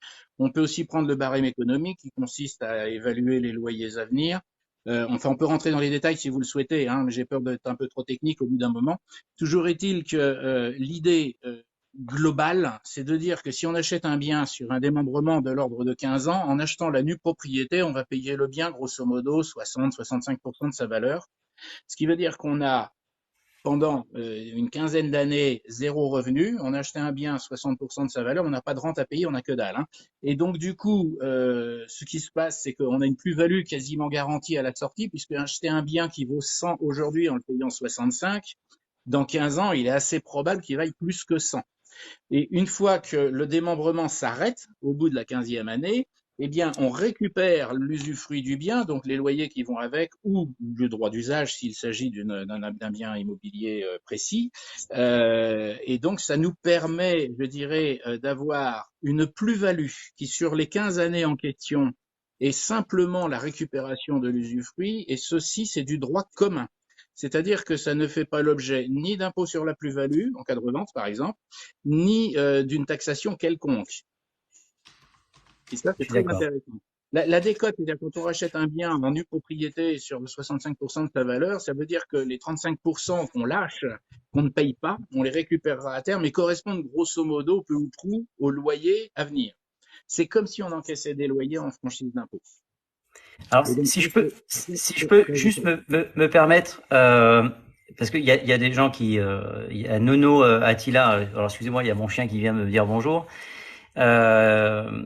Les viagers intéressants sont accaparés par les notaires. Je ne suis pas d'accord. Il faut bien savoir que faire une estimation, imaginez que vous achetiez un bien entre particuliers, le particulier peut très bien faire son estimation lui-même, mais pour faire une estimation de viager, vous passez obligatoirement soit par un notaire, soit par un professionnel. Il y a des professionnels qui ne font que ça, d'accord? Et il y a des tables. Alors c'est une table de mortalité, j'ai oublié le nom.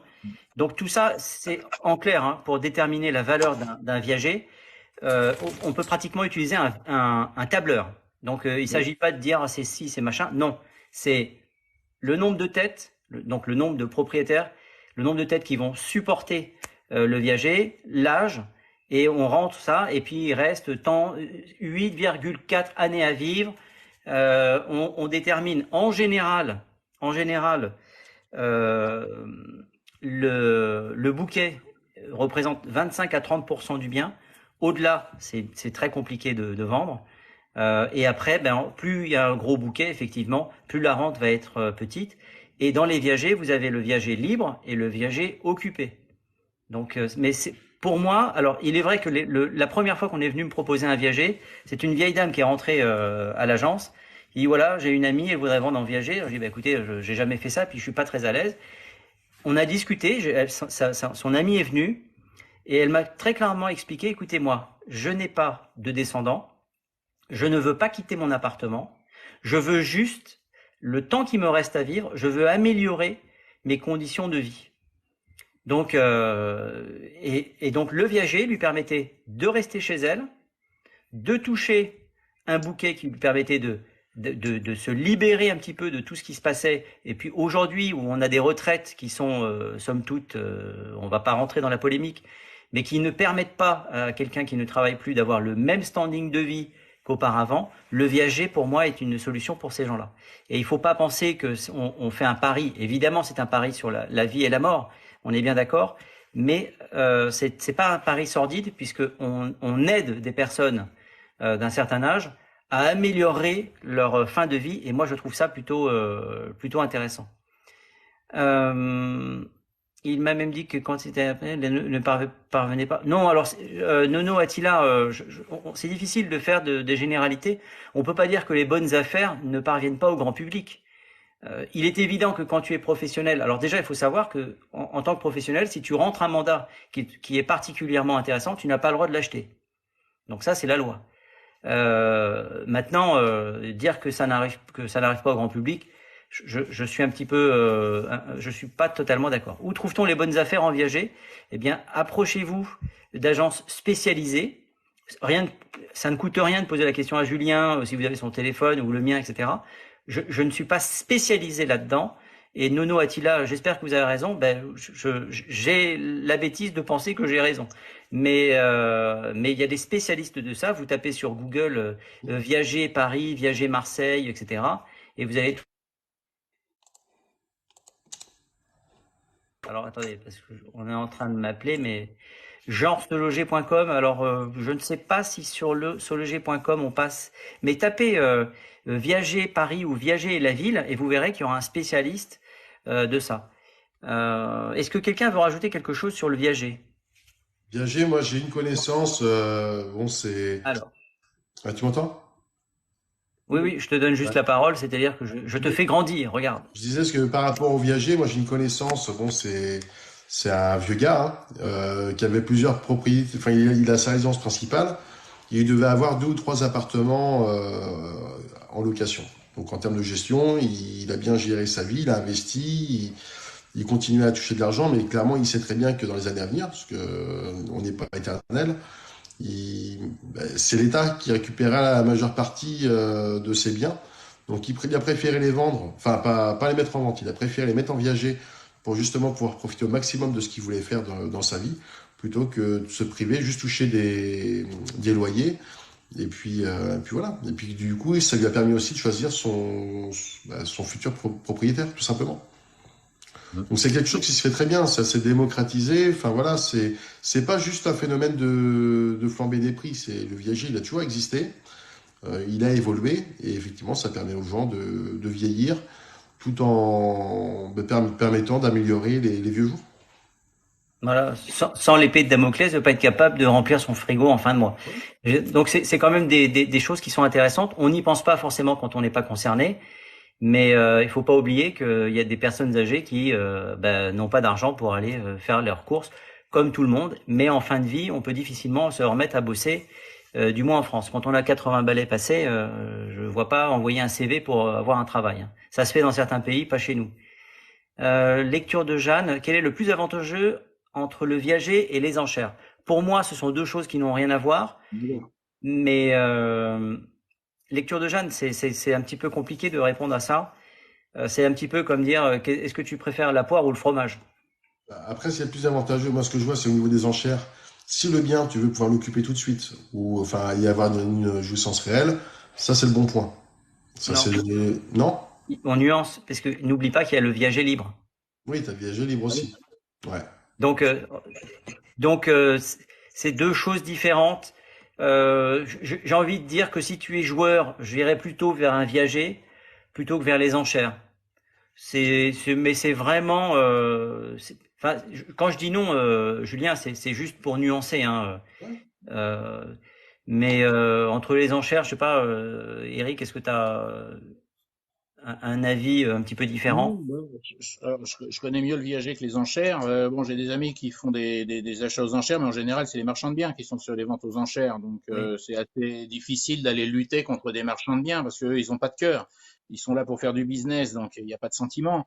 Alors que quelqu'un qui vise une maison, donc il a visité, etc., il va aller aux enchères, il va être probablement l'acheter cher aux enchères, au-dessus de ce que les marchands de biens voudront mettre, et puis du coup, ça sera peut-être pas une affaire Mm. du tout. Voilà. C'est un avis, je dirais comme ça. Par contre, je peux peut-être répondre à Pat Smith 661 là, qui demande qu'est-ce que c'est la formule que j'ai expliquée précédemment. Je vais revenir J'ai pas vu rapidement ça. sur le sujet du démembrement temporaire. Alors, le démembrement temporaire, tu peux taper sur Google, tu trouveras certainement des infos là-dessus. C'est que un bien immobilier, quel qu'il soit, ou n'importe quel type de bien d'ailleurs, mobilier ou immobilier, peut être fractionné en deux entités distinctes, la nue propriété et l'usufruit. La nue propriété, c'est être propriétaire de la carcasse. L'usufruit, c'est avoir le droit d'en bénéficier, d'en jouir et d'en faire ce qu'on en veut. L'usufruit se décompose en deux choses, l'usus, qui est le droit d'usage, hein, c'est du latin, et puis le fructus, qui est les fruits, c'est-à-dire les loyers qu'on peut en tirer. Et donc, le démembrement consiste à scinder la valeur d'un bien en ces deux entités. La somme de ces deux entités faisant la valeur du bien sur le marché. Donc, si une maison vaut 100 000 ou un appartement vaut 100 000, il va y avoir une fraction du prix qui va être de la nue propriété et une autre fraction du prix qui va être de l'usufruit. Et cet usufruit a une valeur qui dépend de l'âge de la personne qui va être dedans. Quand on veut s'affranchir de l'âge, on fait un contrat à une durée déterminée. Ce contrat à durée déterminée s'appelle un démembrement temporaire et donc du coup l'usufruit a une valeur qui est liée à la durée en question. La durée peut être de 5 ans, 10 ans, 15 ans, ce qu'on veut. Et donc du coup, il y a un ratio qui se fait entre la valeur de la nue propriété et la valeur de l'usufruit. L'usufruit est acheté, alors souvent dans les démembrements temporaires, l'usufruit est acheté par un institutionnel, c'est-à-dire une caisse de retraite ou des gens de ce genre-là qui ont besoin d'avoir des rentes certaines pour pouvoir faire face à leurs obligations mensuelles. Et donc, du coup, ils sont prêts à acheter une fraction du prix, c'est-à-dire que pour 35 ou 40% de sa valeur, ils achètent un bien qui crache un loyer complet et ils encaissent le loyer complet. Et le nu propriétaire est la personne investisseur qui achète avec rien en échange. Tu achètes la carcasse et cette carcasse ne te permet pas ni d'y aller ni d'en jouir, tu n'as pas les clés.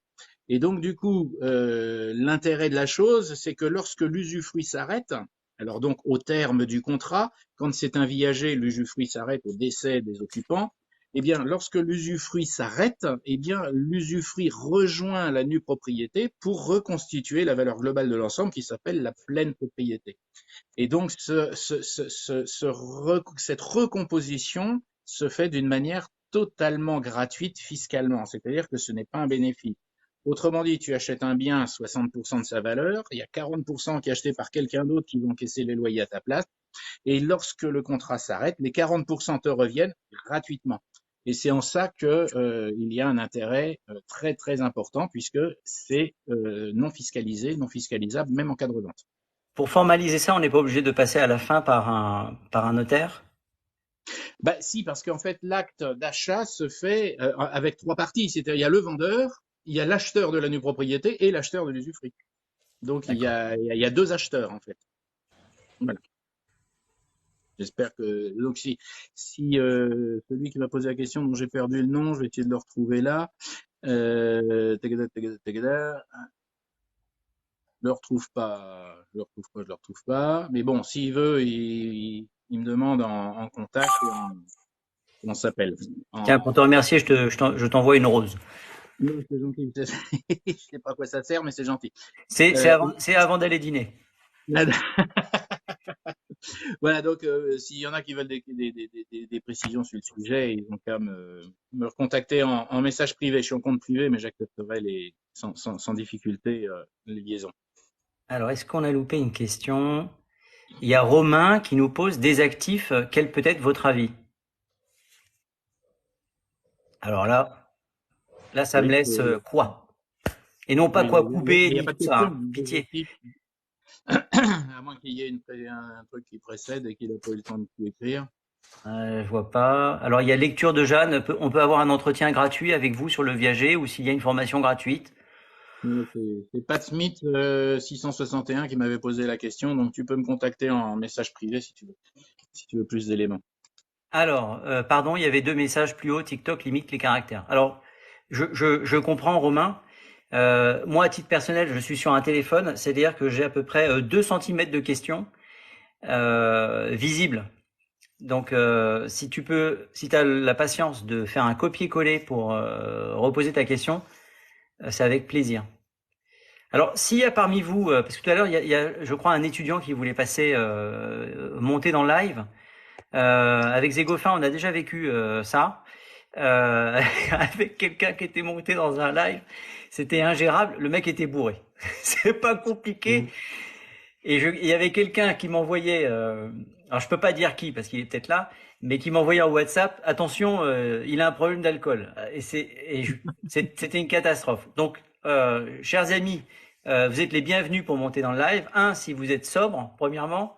Donc, il est 16h30, on s'approche de l'heure de l'apéro, donc il faut faire attention. Et deux, c'est surtout si vous avez quelque chose, non pas un problème perso à traiter, si vous avez un problème perso, sachez que je suis assez, je vais pas m'engager ni pour Julien ni pour Eric, mais moi je réponds à vos questions en fait. Hein. Il suffit d'envoyer. Donc alors, car c'est un passif et qu'à notre âge on aurait mieux à faire d'investir dans des actifs. Ah alors oui, alors tu parles d'investissement et tu préfères investir dans des actions que dans de l'immobilier. Bah, C'est pas facile, chacun voit midi à sa porte, j'ai envie de te dire. Tout est louable. La seule chose, c'est que moi j'ai un capital de 50 000 euros. Sur quoi je pourrais investir? Studio Garage. Bah, mot 06. Je vais laisser. Est-ce que Julien, tu veux répondre à ça? Ça dépend, t'es sur quel secteur, Mo? Tu peux nous répondre à ça, mais Attends, je te donne la parole. Regarde, ouais. je t'ai mis en rectangle plutôt qu'en carré. C'est une nouvelle Ouais. expression. Premier investissement, enfin, enfin, je te dis, enfin, ça, c'est vraiment quelque chose de personnel. C'est, enfin, ouais, c'est en fonction des faibles de chacun. 50 000 euros.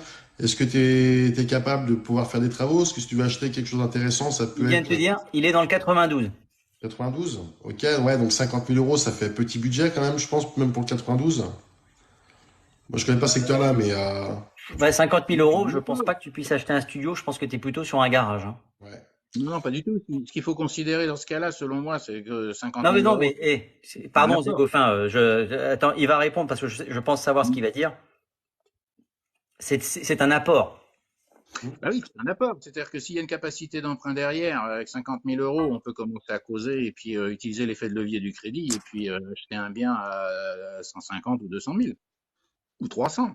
Il faut utiliser ça comme un levier pour obtenir un Évidemment. prêt.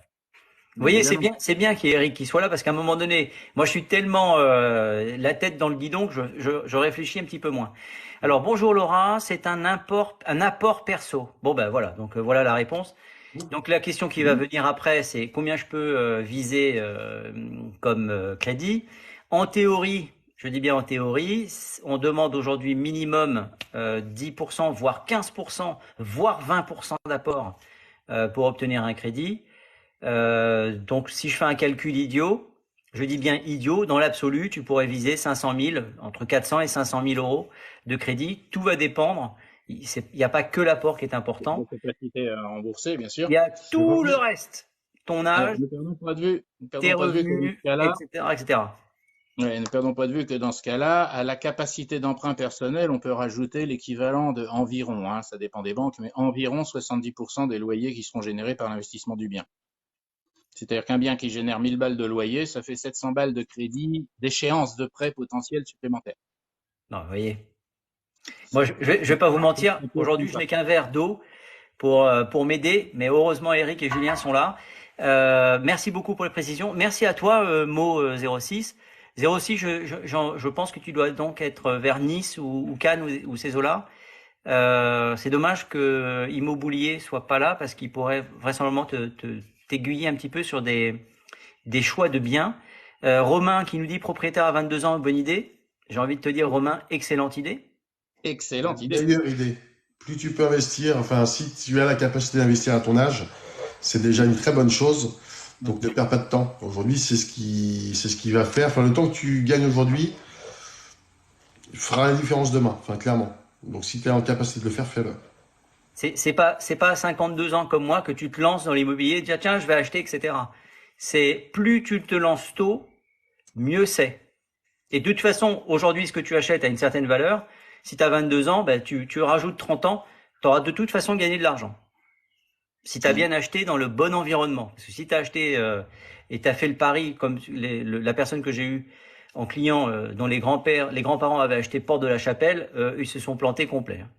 Et il n'avait pas acheté qu'une rue. Hein. Il avait acheté 2-3 rues complètes. Enfin bon, le fiasco total. Romain, c'est ce que veut un ami. À moi, je trouve qu'il y a mieux que d'investir dans sa résidence secondaire. Je pense que ça, on parle encore d'investissement dans les cryptos, dans les ceci, dans les cela. Il y a plein de choses pour investir. On est spécialiste dans tout ce qui est investissement immobilier. Donc voilà, je sais que les cryptos, elles ont quand même pris pas mal de plomb dans l'aile. On sait pas comment ça évoluera. L'immobilier, on dit que c'est une valeur sûre. Donc même si actuellement on entend parler de crise, entre guillemets, hein, l'immobilier sera toujours là dans 30 ans. Les cryptos, elles ont peut-être encore connu une nouvelle évolution, ce sera autre chose. Donc voilà, là il y a une petite distorsion parce que à 22 ans, investir, résidence secondaire, il y a 3 mots qui ne sont pas compatibles. Là. Ouais, on est bien d'accord. Parce que résidence secondaire, c'est pas un investissement, c'est de l'immobilier de loisir. Donc éventuellement, tu peux te dire c'est un investissement, j'achète un truc, je le revendrai au moins le prix que je l'ai acheté, etc. Mais c'est pas ça l'investissement. L'investissement, c'est que tu achètes une allocataire dedans, tu fous pas les pieds. Ça, c'est la première chose. La deuxième chose, résidence secondaire à 22 ans, ça veut dire qu'il a déjà une résidence principale, donc soit il est blindé, soit je sais pas. Après, s'il veut investir dans la crypto, on peut parler finance en off, éventuellement, s'il le souhaite. Je suis pas docteur en crypto, mais sur les marchés financiers, je touche assez ma canette. Donc, il le dit là, il fait je me suis trompé, résidence principale. Bon, il s'était trompé. Il parlait de résidence principale. Bon, alors, je vais être obligé de vous laisser. Eh ben, écoute, attends, je te donne la parole. Donc, tu passes du petit carré au grand rectangle. Rappelle-nous la région dans laquelle tu officies. Oui, donc moi je suis conseiller immobilier dans les Pays de la Loire, plus précisément à la frontière entre la Loire-Atlantique et la Vendée. Donc voilà, là je te quitte parce que j'ai un petit rendez-vous à 17h. Ah ben, j'imagine que t'es pas parti pour aller faire ton jogging en costard cravate. Mais bon, tout est possible. Ce mec est complètement dingue. Je te souhaite un bon rendez-vous. Merci pour ce live et puis passez une bonne journée et puis n'hésitez pas à vous poser vos questions, Philippe. Philippe, il aime bien ça, il aime bien répondre aux questions, Philippe. Ben écoute, oui, tu sais, je vais te dire, moi, quand j'ai commencé mon métier, j'ai appris tout sur le tas. Pareil. Et je me dis que finalement, si ce que l'on fait peut aider un petit peu quelqu'un à se lancer ou pas se lancer ou prendre des bonnes décisions, il n'y a pas de mal à se faire du bien. Et moi, ça me fait du bien de partager un petit peu mes connaissances. Et je remercie Eric, je te remercie toi aussi, parce que les gens oublient parfois que on fait ça, c'est gratos quoi. Alors ceux qui disent vous gagnez de l'argent, espèce de salaud, je pense que j'ai dû gagner. Allez, je vais être honnête, à peu près 0,27 centimes depuis qu'on fait des lives. Donc, je vous prie de croire que. Mais on va être honnête. Pour moi, les lives, le temps que je mets en prospection, je prends une partie de ma prospection, je transforme en live. D'accord. Donc finalement, moi, et puis j'aurais jamais rencontré Eric. Julien, on se serait peut-être rencontré, mais je peux dire on lit des liens assez rapidement avec ce système-là, en fait. Donc on se serait pas rencontrés. Carrément. Bon, allez, bonne journée, à plus tard. Salut Julien. Donc, salut. Et puis le 45, le 44 et le 85, ça me parle. Je suis souvent dans le coin, donc si un jour je passe, enfin si j'y passe forcément. Très bien. Mais Julien fait un café délicieux, il paraît. T'es dans quel bled pour être plus précis, si c'est pas indiscret et si tu peux le dire en ligne? Machecoul. La capitale, c'est la capitale du monde. Oui, J'ai évidemment. appelé ça la capitale. Ben, je suis dans le triangle d'or. Mon triangle d'or, c'est Nantes, j'ai Nantes, La Baule, Châlons. Voilà mon triangle d'or. D'accord, très Et bien. après, c'est un Bon, secteur stratégique, hein. Je sais que sur mon euh, secteur, dans les années à venir, il y d'accord. a tout à jouer parce qu'il faut s'intéresser aussi un petit peu aux données en tant que Mais professionnel. C'est bien de t'es pas connaître. agent, comment dire, t'es mandataire. Tout à fait comme Philippe. Et ça fait Oui, d'accord. Donc, maintenant, t'as pas beaucoup. Ok. quand moi j'ai Donc, commencé, j'ai bossé 2 ans en agence et là maintenant, ça va faire 11 ans que je suis à mon compte. Donc je suis voilà, très souvent avec un Jean de Mont, hein, donc on est voisins, donc je passerai te voir à l'occasion. c'est parfait. Pense à mettre des bières au frais. Vous Sinon, voyez? hein. Oui, non, mais ça, c'est quand même fantastique. Vous avez un Parisien, tête de chien, un mec, Nantes, etc. Les deux sont pas très loin. Enfin, ça n'existait pas avant, hein. Oui, oui, oui, mais de toute manière, Euh, Philippe, on va se voir aussi, parce que je suis quand même fréquemment sur Paris. Donc, Eh ben, j'y étais vendredi, j'ai pensé à toi, mais j'ai pas eu le temps. Donc, mais je te préviendrai à l'avance. avec plaisir. Avec plaisir. Donc, du bah, coup, bonne bah, journée, Julien, messieurs. c'est pareil. Julien, à bientôt. À bientôt, À puis bientôt. Et on merci pour croise le les partage, doigts. Julien. Mais de rien. Merci Philippe. Salut. Ciao. Ciao. Alors, qu'est-ce qu'il y avait d'autre comme question? Un Anglais a fait une vidéo explorant comment il rénove. Explorant, j'imagine que c'est expliquant comment il rénove des studios, une pièce en mettant la cuisine dans le salon. Oui, rien d'extraordinaire, mais oui, c'est un truc qui peut être intéressant. Moi hier, j'ai vu quelqu'un qui faisait un truc très intéressant auquel j'avais pas pensé. C'est il se balade dans Paris et il décrit, plus qu'il n'explique, il décrit les architectures parisiennes. Tu vois, avec voilà telle fioriture, telle année de construction, l'architecte, des céramiques, pas de céramique, voilà ce qu'il y a, etc. J'ai trouvé ça assez intéressant et il n'est pas impossible que je fasse ça dans mon quartier. Bon, ça n'intéressera personne que moi, on verra bien, hein. Mais moi, je trouvais ça pas inintéressant. Alors, qu'est-ce qu'on nous dit? Il y a Alpha. Quel est le meilleur âge pour investir à votre avis? Le plus tôt, le mieux, cher Alpha. Je sais pas si tu es d'accord, Eric. Ah oui, oui, bien sûr, dès qu'on peut, il faut le faire. Alors, bonjour à tous. Moi, je suis heureux que les biens anciens sont enfin en train de baisser. Euh, oui, oui. C'est dans l'absolu, d'accord. Je m'abonne. Ah ben merci Mo 06. Belle région. J'aime bien cette région-là. Je sais pas le temps qu'il fait là, mais bon. Alors, il n'y a pas d'âge, tout dépend de votre financement. Laura a raison.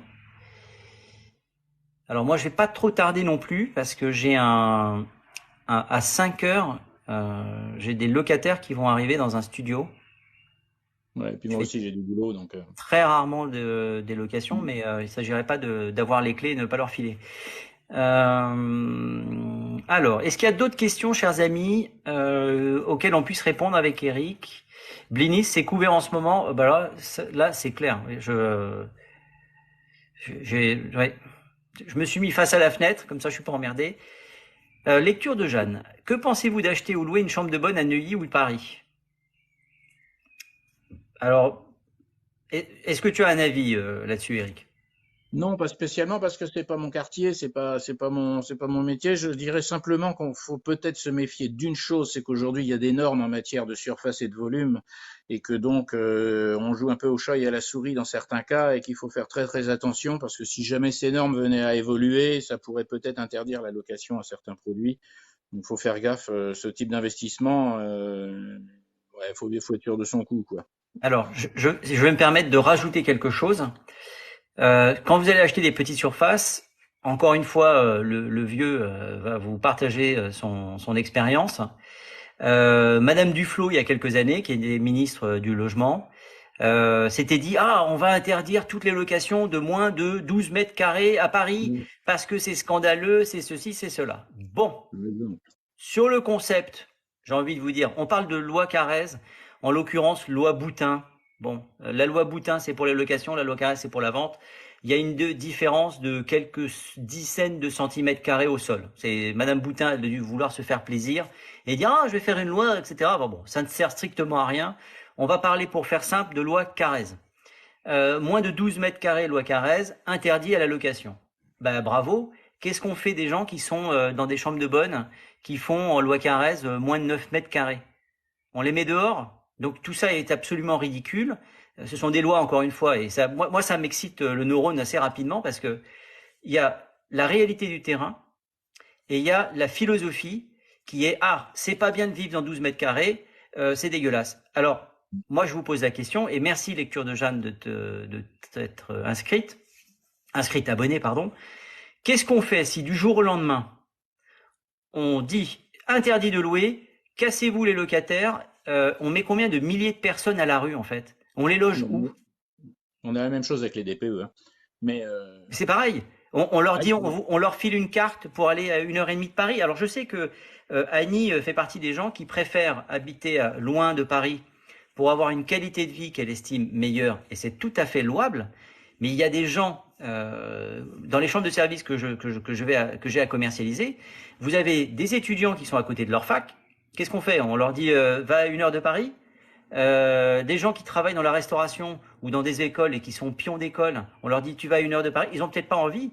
Ils ont peut-être envie de rentrer chez eux le week-end, plus loin, et de travailler quand ils sont à Paris.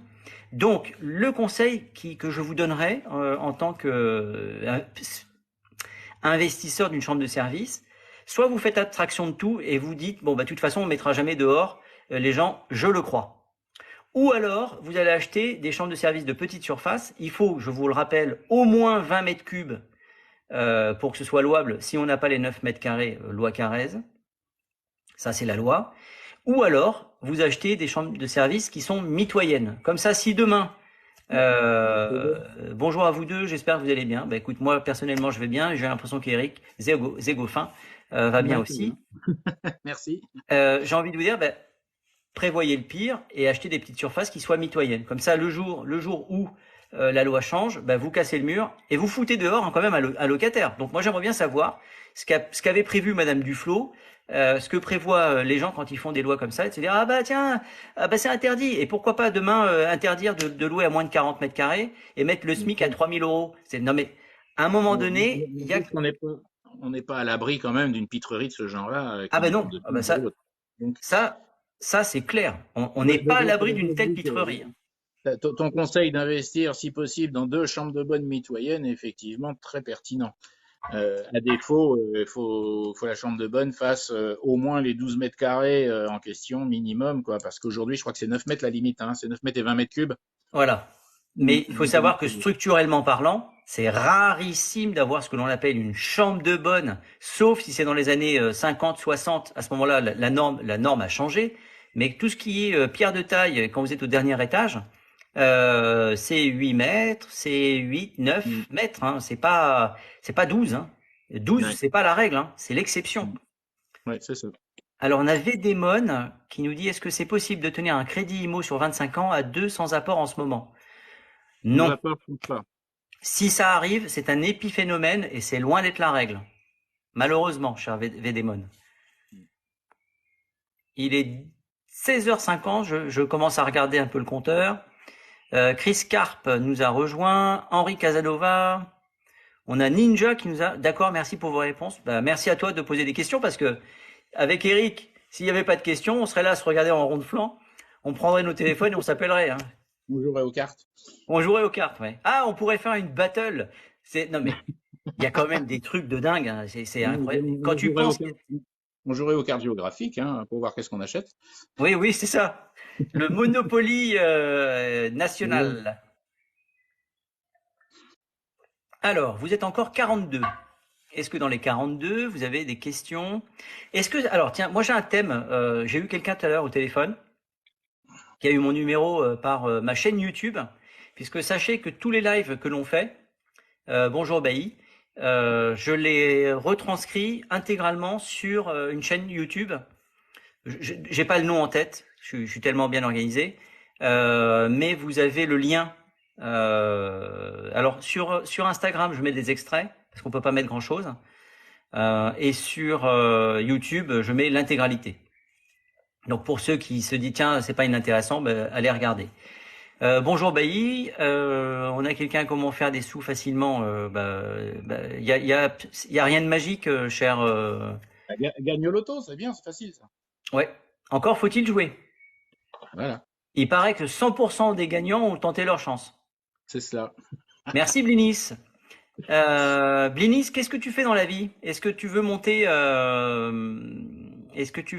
sur le live pour partager éventuellement une expérience d'immobilier? C'est quoi les chiffres de demain? Alors je crois qu'il y a le 40, le 27, parce que j'ai eu mon Voilà. magicien, hein, le 7, le 4, Le le 12, le 8. 8, le 9 et le 4. Je répète, le 6, le 14, le 29, le 32 et le 33. Donc je Voilà. répète, le 24, 12, 29, 28.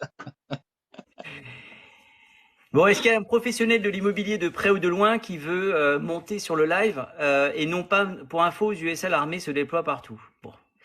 C'est pas vraiment un scoop, cher Dominique Lambert. Je t'explique simplement. Moi, j'ai vécu en Belgique, où il y a la plus grande base américaine à l'étranger, en particulier en Europe. Et personne ne le sait, donc ça m'amuse. Ça s'appelle le Shape. Donc si vous voulez les regarder, c'est pas très loin de Mons, et c'est la plus grosse base américaine en Europe, pour le moment. Mais bon, tu vois, on bifurque partout, hein. On est très très loin de l'immobilier. Quelle est la meilleure tendance actuellement? Locatif, lecture de Jeanne.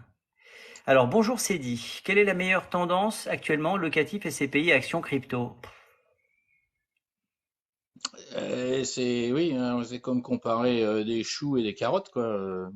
Exact. Il y a pas de lien. Le locatif SCPI, encore, il peut y avoir un petit rapport, bien que les Oui. SCPI sont beaucoup plus orientés sur l'immobilier professionnel, alors que le locatif, en général, on parle essentiellement d'habitation.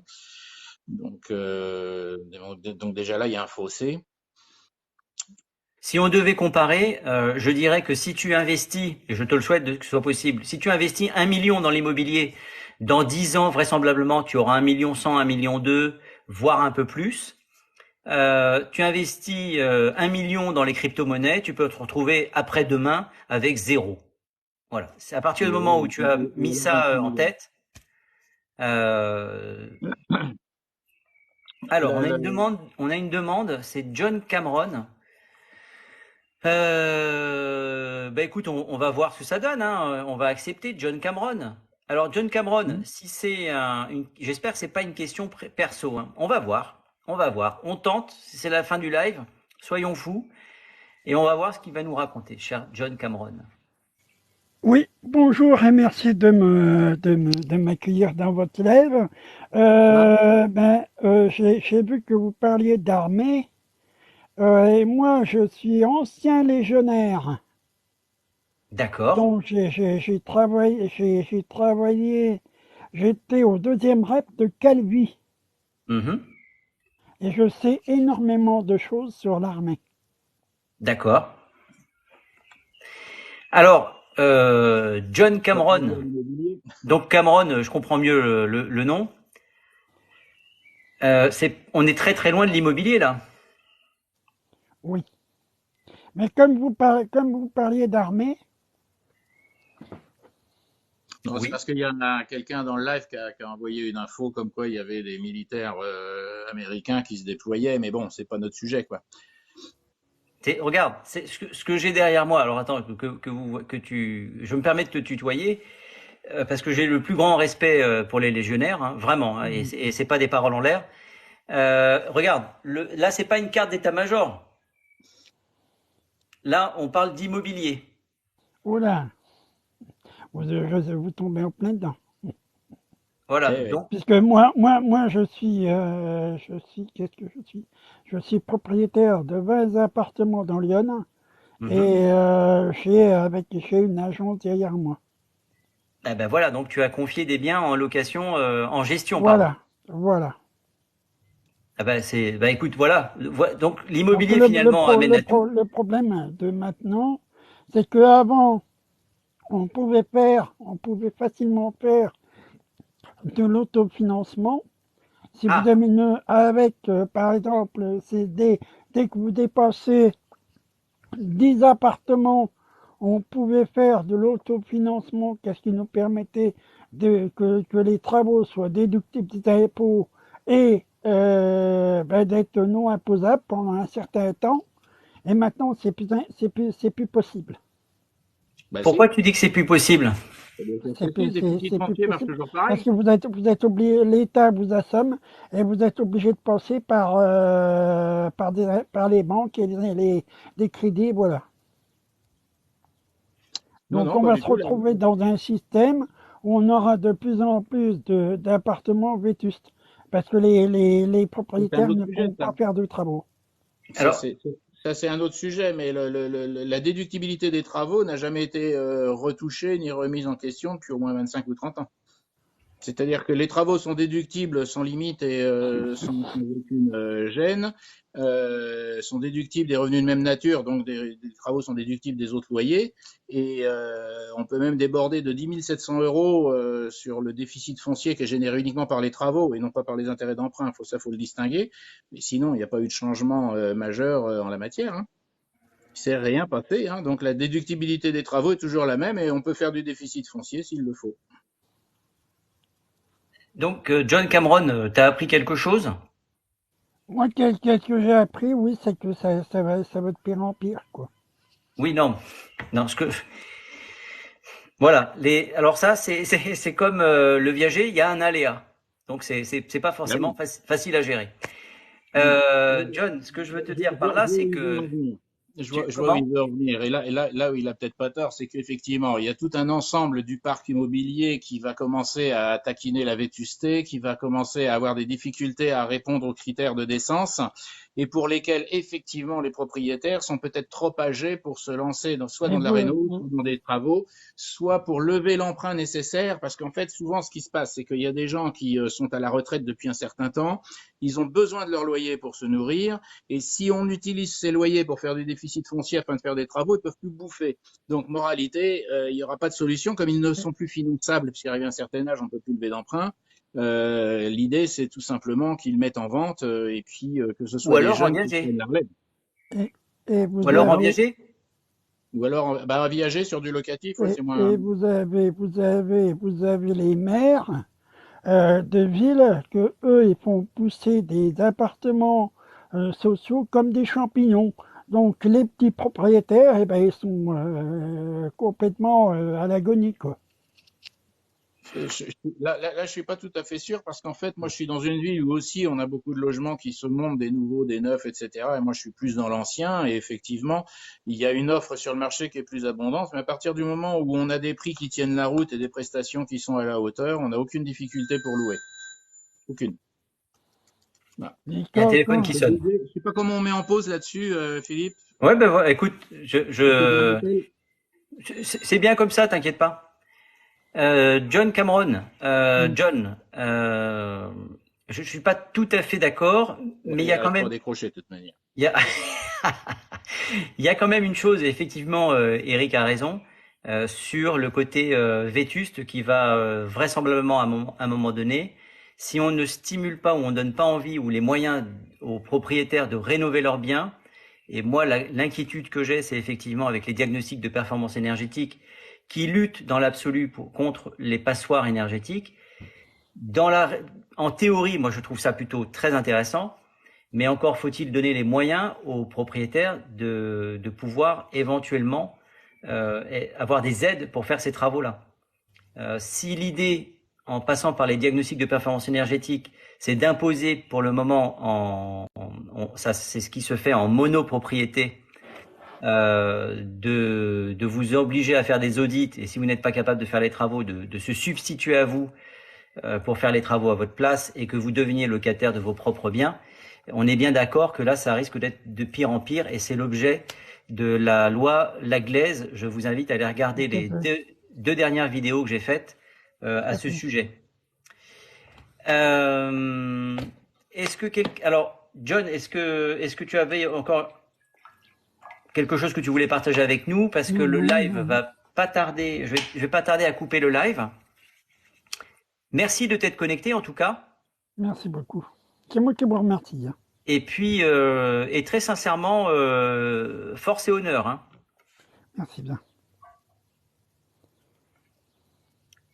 Alors, si d'autres personnes ont une dernière question avant que je coupe le live, on a Unstuckle. Ah, tiens, Unstuckle, je vais t'inviter parce que je t'ai déjà vu et tes questions ou tes remarques étaient pertinentes. Donc, si tu souhaites faire si tu veux, clôturer notre live, eh bien, tu es la bienvenue. S'il n'y a pas d'autres questions, je vous laisse quelques instants. Laurence Petit-Jeunet, pardon, Joël Jamet, bonjour. Bonjour à tous. On est encore 47. J'ai posé une question plus haut. Alors Steven, ne m'en veux pas, mais j'ai pas vu ta question. Donc si tu veux reposer ta question, j'y réponds avec plaisir. Ça c'est pour Steven. Parce que si je dois aller rechercher plus haut, je pense que je vais pas la retrouver. Si elle est trop haute. Oui, bien sûr. Ok. Alors vas-y. Ce sera la dernière question, les amis. On est 17h08, faut pas que je tarde. Alors, Steven est en train de réécrire sa question, je pense. Bonjour Ali, Cathy Patou, bonjour. Alors, on a Zégofin qui va revenir. Stabilo nous a rejoint. Alors, Steven, que se passe-t-il si on vend un bien IMO et on rembourse pas à la banque? Alors, ça se faisait avant, Steven. Ça se faisait avant, c'est-à-dire que tu pouvais vendre ton bien et reconduire ton crédit sur un autre projet. Aujourd'hui, ça n'est plus réalisable, donc le notaire directement va rembourser le prêt, que tu le veuilles ou pas, à ta place. C'est comme ça que ça se passe. Voilà, Steven. Hypothèque, saisie immobilière. Ah oui, non, mais c'est clair. Après, moi, je suis là vraiment pour vous expliquer les lois. Hein. Eric, si tu as une remarque à faire particulière sur ce sujet. Je sais pas, tu m'entends là? Oui, moi je t'entends. On te voit Oui, pas, mais c'est pas bien grave, je t'entends. Je n'arrive pas à réactiver la vidéo. Il me dit qu'il faut que l'accès au live soit je sais pas quoi, donc je peux pas remettre la vidéo. Bon, toujours est-il que... Attends, non. Ah voilà, c'est peut-être ça. Ah bah voilà, c'est mieux comme ça. Eh ben voilà, on te redécouvre. Donc Steven a eu sa réponse, mais peut-être que tu veux... Alors j'ai pas eu tout depuis le début, donc. Alors je te relis la question de Steven. Elle est intéressante. Ouais. Je vous demande pardon. C'est vraiment la dernière question. Après je me sauve. Que se passe-t-il si on vend un bien immobilier et qu'on ne rembourse pas la banque? Ouais. Alors c'est de moins en moins possible, de moins en moins facile. À titre perso, je l'ai fait l'été dernier. À titre perso, je l'ai fait l'été dernier sur une SCI, mais en me portant caution personnelle en cas de défaillance, parce qu'en fait c'est la SCI qui a fait le CRE, le crédit, et donc du coup voilà, donc je suis caution solidaire indéfinie, c'est tout. Et donc du coup il a fallu qu'on demande, alors la banque elle m'a fait une attestation qu'elle a fournie au notaire, alors je sais plus comment c'était libellé, c'était une attestation comme quoi le notaire pouvait payer sans rembourser la banque, quoi, grosso modo. D'accord. Bon, donc Voilà. encore une fois, c'est un cas particulier, c'est possible. Et Laura va nous quitter. À bientôt pour un nouveau live. Eric, merci d'être revenu. John Cameron, tu es toujours là? Oui, je suis toujours là, oui. Il est en veille. Oui. Donc, tiens, on va essayer de voir si Astuce Immobilier. Zégophin, est-ce que tu connais Astuce Immobilier? Non, pas du tout. Alors, je t'invite à le suivre parce qu'il fait des lives que sur lecture de Jeanne de rien. Il partage toutes ses astuces pour investir. Donc, je pense qu'il y a un vrai... ce qui serait top. Il est en ligne là, il est quelque part. Il est en ligne, mais je pense qu'il doit être en réunion, il doit être en train de regarder son téléphone. Donc, il va vraisemblablement pas monter. Ben voilà. Hello, je peux... Alors, il marque je peux, désolé, et puis pas après. Bon, je peux pas, désolé. Ah oui, non, mais c'est immobilier, c'est pas. Tu me disais astuce, comment? Alors oui, il a deux noms. C'est astuce.immobilier et immobilier. Donc immobilier. Donc vraisemblablement, on a dû faire un live ensemble. Oui, bah immobilier, je le suis déjà. Donc. Ah bon, bah voilà. Oh bah écoute, j'ai vu ces vidéos, elles sont très intéressantes. Eh ben écoutez, les amis, je te laisse te présenter une dernière fois et puis après, je vais filer à mon rendez-vous. Oui, bah moi je vais les couper aussi, hein, de toute manière. Donc. Mais tu veux que je me présente moi? Ouais. Ah d'accord, bon bah d'accord.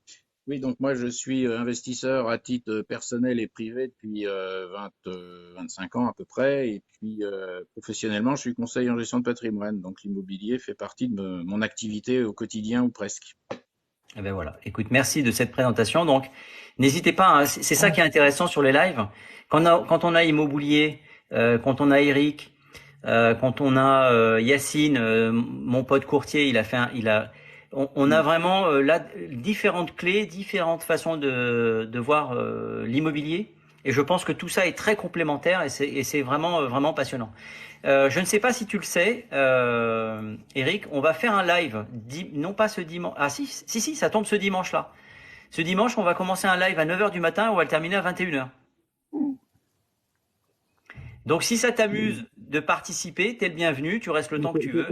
Il faut pas que je loupe les 12 premières heures alors. Ah, si tu loupes les 12 premières heures et que tu te pointes à 11h55, ah bah tiens, voilà, t'as gagné un abonné, Immobilier vient de s'abonner. D'accord. Merci, salut Immobilier. Ok. Voilà, donc faites passer le message autour de vous. Je vais refaire encore un petit peu de pub là-dessus. Donc L'idée, dimanche toute la journée quoi. ouais, 9h, 21h. Donc faudra prévoir de l'eau, tu vois. J'ai déjà bu pratiquement une bouteille. Je pense que j'aurai un De l'eau, pack. mais non, c'est triste. Oui. Non, il vaut mieux. Parce que déjà, quand on fait des lives avec Immobilier et qu'on se fait avoir par Yacine, mon pote courtier, qui nous explique, venez que 10 minutes, et il est minuit, et puis à 2 heures du matin, t'es encore connecté, t'es ivre mort de fatigue, Oui, sans alcool. le niveau vole très bas. Là, Mais, mais on passe de bons moments et on s'amuse. John Cameron, oui, est-ce oui. que tu veux te présenter avant qu'on quitte le live? Moi, c'est simple. Je suis pareil que Eric, je suis investisseur dans le département 89, donc Lyon. J'ai 22 appartements sur Auxerre et que je fais gérer par une agence qui s'appelle Ordim Immobilier, qui est assez connue. Et donc là, je suis en train de regarder pour investir dans dans le locatif saisonnier au Cap d'Agde. Alors, le Cap d'Agde, il faut savoir que Immobilier fait de la location nue. C'est ce que j'ai dit, est-ce que tu fais de la location nue au Cap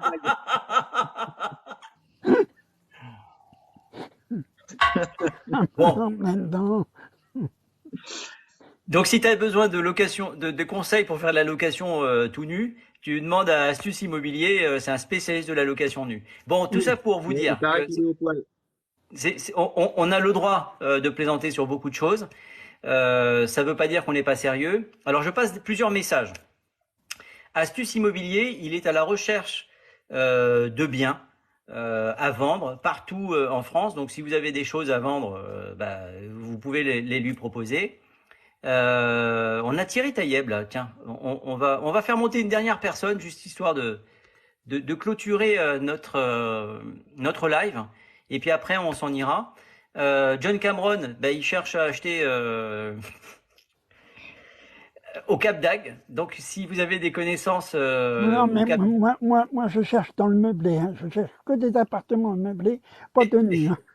Donc au Cap d'Agde, mais pas de nu. Voilà. Pas de Voilà, location nue. C'est un peu antinomique, hein. voilà. Donc, Immobilier, voilà. Donc, si quelqu'un a quelque chose en location meublée, vous êtes des professionnels, nus mais meublés. Voilà, c'est ça. Pascal, oui, la réponse est on est des professionnels. On a un investisseur fiscaliste avec Eric Zégophin. Je t'invite à suivre son compte. Et moi, je suis un spécialiste de la transaction, non pas au niveau national. Je vais être très humble sur la carte qui est derrière moi. Alors, si je me mets en plus grand, ce sera peut-être un peu plus visible pour vous. Voilà. Moi, je suis spécialisé ici. On est dans le 16e arrondissement de Paris. Voilà, donc je suis professionnel de l'immobilier depuis 1999. D'ailleurs, je commence pratiquement toutes mes vidéos comme ça. Je pense qu'à un moment donné, j'arrêterai de le dire parce que ça doit vous saouler. John Cameron, merci beaucoup. Je te salue, je te dis à bientôt et merci de nous avoir suivis.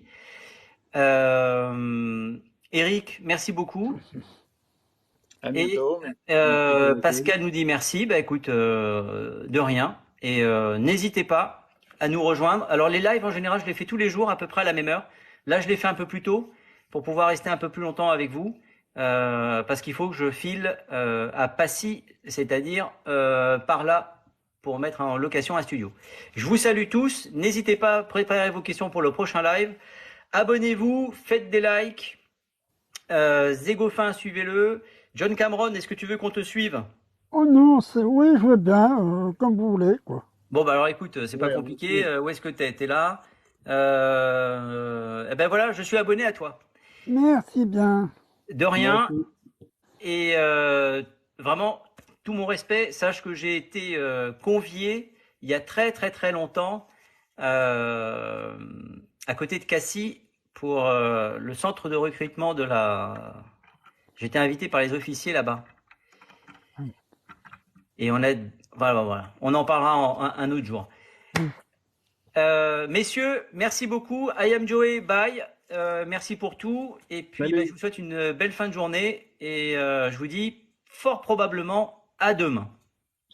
Si vous le voulez bien. Bonne soirée, Il ciao y en à a qui tous. connaissent la référence. À plus. Tout à fait, on a la radio, nous. Voilà. Et Cognac G, à vous.